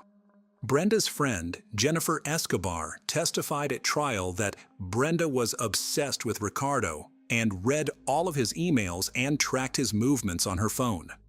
She told the jury that Brenda even kept a copy of his house key and had access to his bank accounts. Jennifer revealed that Brenda had asked her to help eliminate the hated Kendra Hatcher too. She also told the court that Brenda wanted her to either inject her with something lethal or use a bat and leave her in a coma. For her help, Brenda offered to give her $2,000, a car, and illegal drugs if she would do it. Jennifer discussed the offer with her parents and then refused. It is quite strange that adults, having been offered the suggestion to harm or kill someone, contemplated doing so, and none of them went to the police to report a threat to a person's life or health. The court heard evidence about obsession from a number of people who knew Brenda. So the court found that Brenda had a motive to want Kendra dead. She saw her as an obstacle to getting what she wanted, and she wanted only one thing: to get back to Ricky. The court received corroboration that in the months leading up to Kendra's death, Brenda became increasingly obsessed. As evidence of Brenda's involvement, an ATM withdrawal receipt in the amount of $500, which she subsequently gave to Crystal for doing the work, was presented at the hearing. Christopher Love received a cash payment in the amount of $600. The cell phone data provided also indicated that Brenda, Crystal, and Christopher were together prior to the crime. More than 99 calls were recorded between Brenda and Crystal between August 22 and September 4th, proving their constant communication to discuss the plan to kill Kendra Hatcher. The defendant's attorney tried to shift much of the blame to the perpetrators, but it didn't work. The defense argued that Brenda was not at the scene of the crime. She had an alibi and receipts confirming her presence at the restaurant at the time of the crime. Brenda herself did not plead guilty, but the jury thought otherwise. It took them only 30 minutes to find Brenda Delgado guilty of the murder of Kendra Hatcher. She was sentenced to life in prison without parole. Christopher Love, the direct perpetrator of the crime, pleaded guilty and was sentenced to death via injection. Crystal Cortez, in exchange for cooperating with the investigation and pleading guilty, received a sentence of 35 years in prison with parole eligibility. The family of Kendra Hatcher was satisfied with the court's decision and silently withdrew from the courtroom after the verdict. The Delgado family did not believe to the last that their Brenda could be involved. They knew her as a loving daughter and woman, healthy and with good family and Christian values. I hope this cautionary tale of female perfidy and mentally unhealthy obsessive love will leave a mark on every woman's soul and serve as a cautionary tale in new love relationships, for no man is worth a human life. Take care of yourself and be careful.